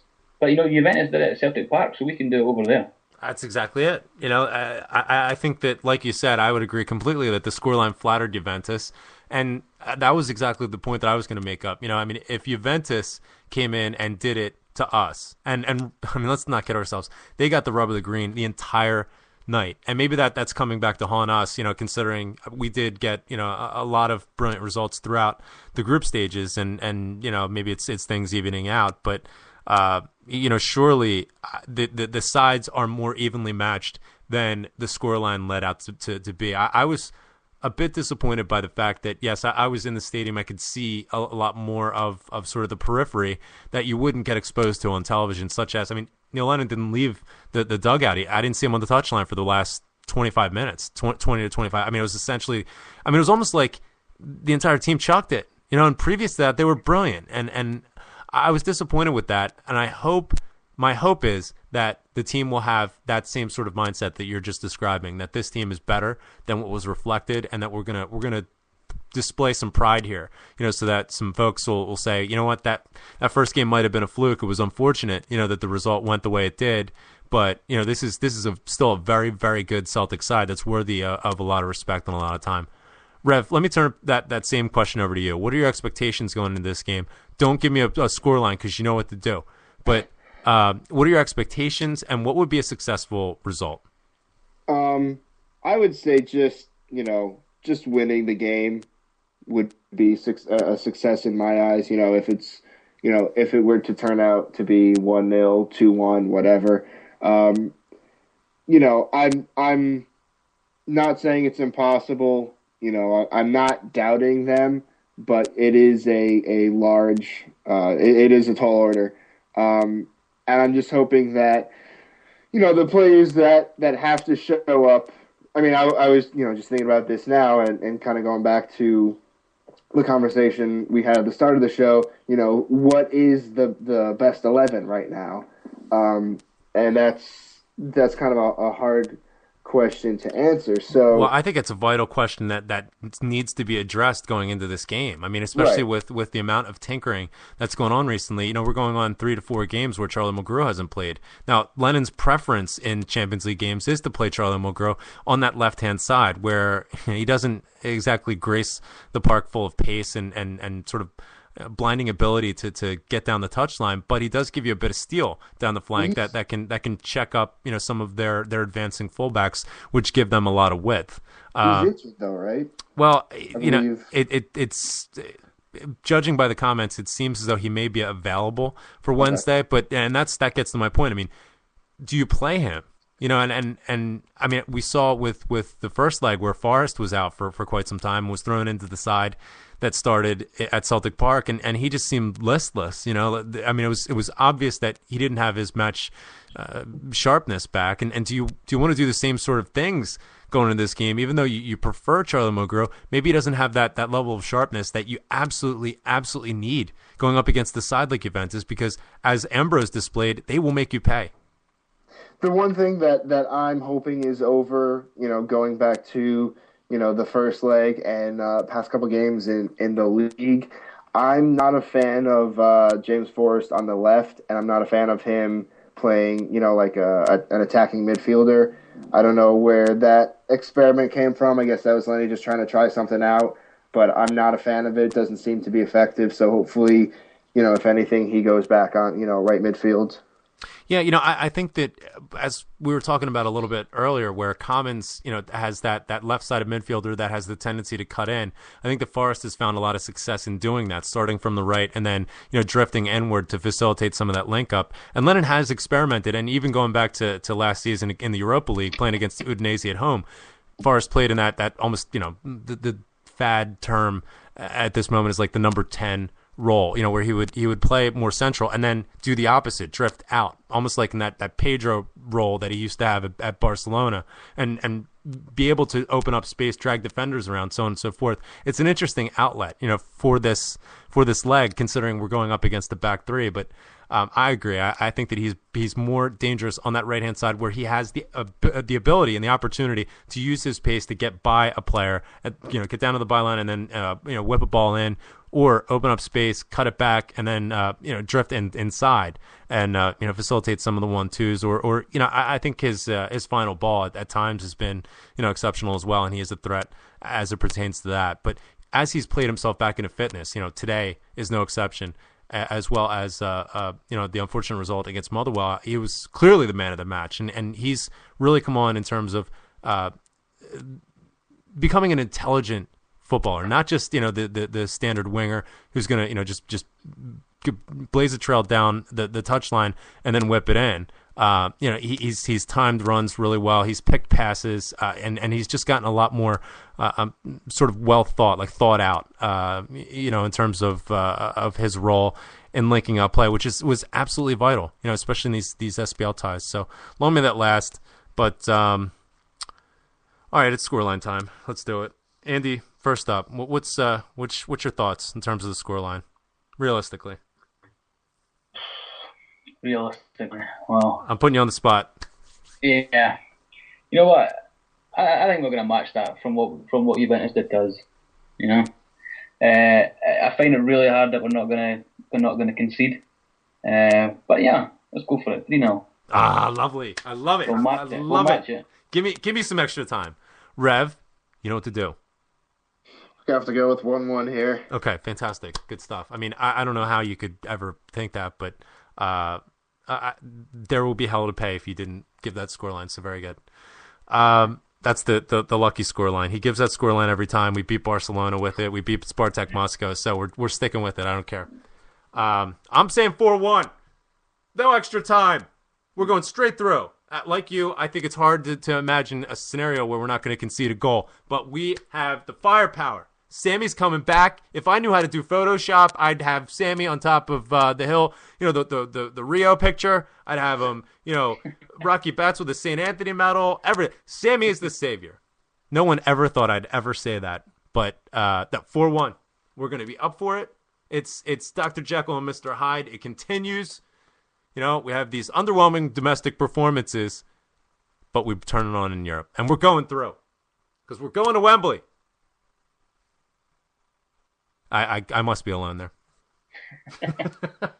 Fantastic stuff. Well, Andy, thank you again, for joining us today. It was an absolute pleasure. Hopefully we can have you back soon and, catch up with you as the MLS season kicks up and progresses and gets underway. What are your thoughts? I mean, obviously you're focusing on Chivas and their season coming up, but, what are your thoughts in terms of how the MLS is going to develop into the season? Who are some of the teams to watch out for some of the folks that, in the summertime, I mean, there's obviously a void there and with no summer football. So, a lot of people might be inclined to check it out. What are some of the things, some of the players to look for, the teams, and who do you like, having a good season this year? Yeah, like one of the things we always kind of say is that, you've got the LA Galaxy and New York Red Bulls games. That's the ones that ESPN show at home. But and they're good teams to watch, don't get me wrong. Obviously, LA Galaxy won the MLS Cup last year. But there's so many other teams people should look out for. Like I mentioned earlier, if you want to watch a game with a great atmosphere, check out Portland Timbers or the Seattle Sounders. Definitely. Huge support and great atmosphere within the games. They're great games to pick up on as well. Actually, in saying that, I think Seattle Sounders. I think that's the team I'm going to predict this year are going to go all the way. He said the LA Galaxy won it last year, but I think this is going to be Seattle's year. And then obviously the kind of work we've been doing over MLS UK, you've got some Scottish players, fair enough, Kenny Miller, but we won't go into that too much. But even like Adam Moffat, Adam Moffat used to be at Ross County. He's playing for Houston Dynamo, and in a good season last year, scored a couple of screamers, a couple of great goals. Yeah. And people haven't even heard of him before. But yeah, and they're saying there's a lot more players coming over from the UK as well, and likewise going to UK. So there's a lot of players to watch as well this year in MLS. We had like Andy Drivers went to Dynamo as well, right. from Hearts. Right, exactly. less famous people, like Rio Coker, he's ended up with a Whitecaps as well. But and cha-ching. Yeah, exactly. And as much as it pains me to say, you've got Robbie Keane at LA Galaxy, and I still cry about that at night. But yeah, no, it's definitely worse. I love MLS, and I couldn't speak high enough of it. So hopefully, I can get more people to tune in this. And like you said, it's summer football. Gives you extra football to watch. Yeah, exactly. And it is good crack. If you haven't checked it out in several years, you might be surprised by what you find. Some of those weekend nights coming in from the pub, stumbling in 4 a.m. And if the MLS is on, put it on and see what you think. And check out the writing of Andy Watson. Again, his Twitter at Andy V Watson. Adam on Twitter. Follow his work about Chivas USA. Andy, it was an absolute pleasure having you on, and we hope to have you back very soon. Oh, thanks very much for having me. It feels like it's been a long time coming, but like you said, absolute pleasure. Fantastic. Rev, anything else? It's going to be an interesting year, though, one way or the other with MLS. Yeah, no question. There's like Andy was saying, there's a lot of players coming in who, like Rio Coker and Andy Driver. I'm Andrew Driver, I guess I should say, Heart of Midlothian. I'm interested to see how they get on. And there's always this discussion about how would the MLS line up with the SPL. And I think that's an interesting analysis. Seeing how these players come over and do in our league, and then vice versa when the opportunity comes for an MLS player to either go over to England or to Scotland. Just seeing what that sort of makeup is. Obviously, it's not a pure parallel conclusion, but nonetheless, it is interesting to see. So, plenty of things to look at and look forward to. So, fantastic stuff. Rev, thanks for joining us. 2-1 result today, and the result is really what we needed, to move on and progress, and we've done that. So look forward to the draw and see who we get in the next leg. Obviously, we'll be at Hamden, so exercising the ghosts, exercising the demons that seem to plague us at Hamden, and we're going through in Turin. Take it to the bank. Put a cheeky wee fiver on the 4-1. See, I even said cheeky wee fiver. All these terms that I picked up when in Glasgow. Most of them aren't fit to say online. But, cheeky wee fiver, that's one of my favorites. All right, taking us out this week, as always, we will have Shane McGowan on the Pokes, but continuing the Rocky theme, I have some music that comes from Rocky 4, which, if this doesn't get you fired up, you need to check your pulse, because it's just exhilarating. So have a listen to this. It's good on the playback as well, and we're going to do it for Andy Watson, the Rev. I'm Graham Wilson. Hail, hail, and keep the faith. We'll talk to you soon.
The island, it is silent now, but the ghosts still haunt the waves. And a torch lights up a famished man who fortune could not save. Did you work upon the railroads? Did you ride the streets of crime? Were your dollars from the White House? Were they from the 5 and dime? Did the old songs start to cheer you? And did they still make you cry? Did you count the months and years? Or did your teardrops quickly dry? I know it was not to be on a coffin ship. I came here and I never even got so far that they could change my name. Thousands are sailing across the western ocean to a land of opportunity that some of them will never see. Fortune prevailing across the western ocean, their bellies full, their spirits free. They'll break the chains of poverty and they'll dance.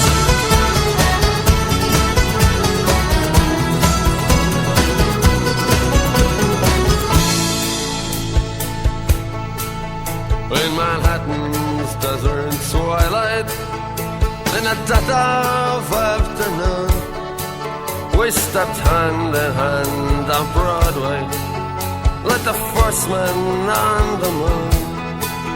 And a blackbird broke the silence as you whistled, it's so sweet.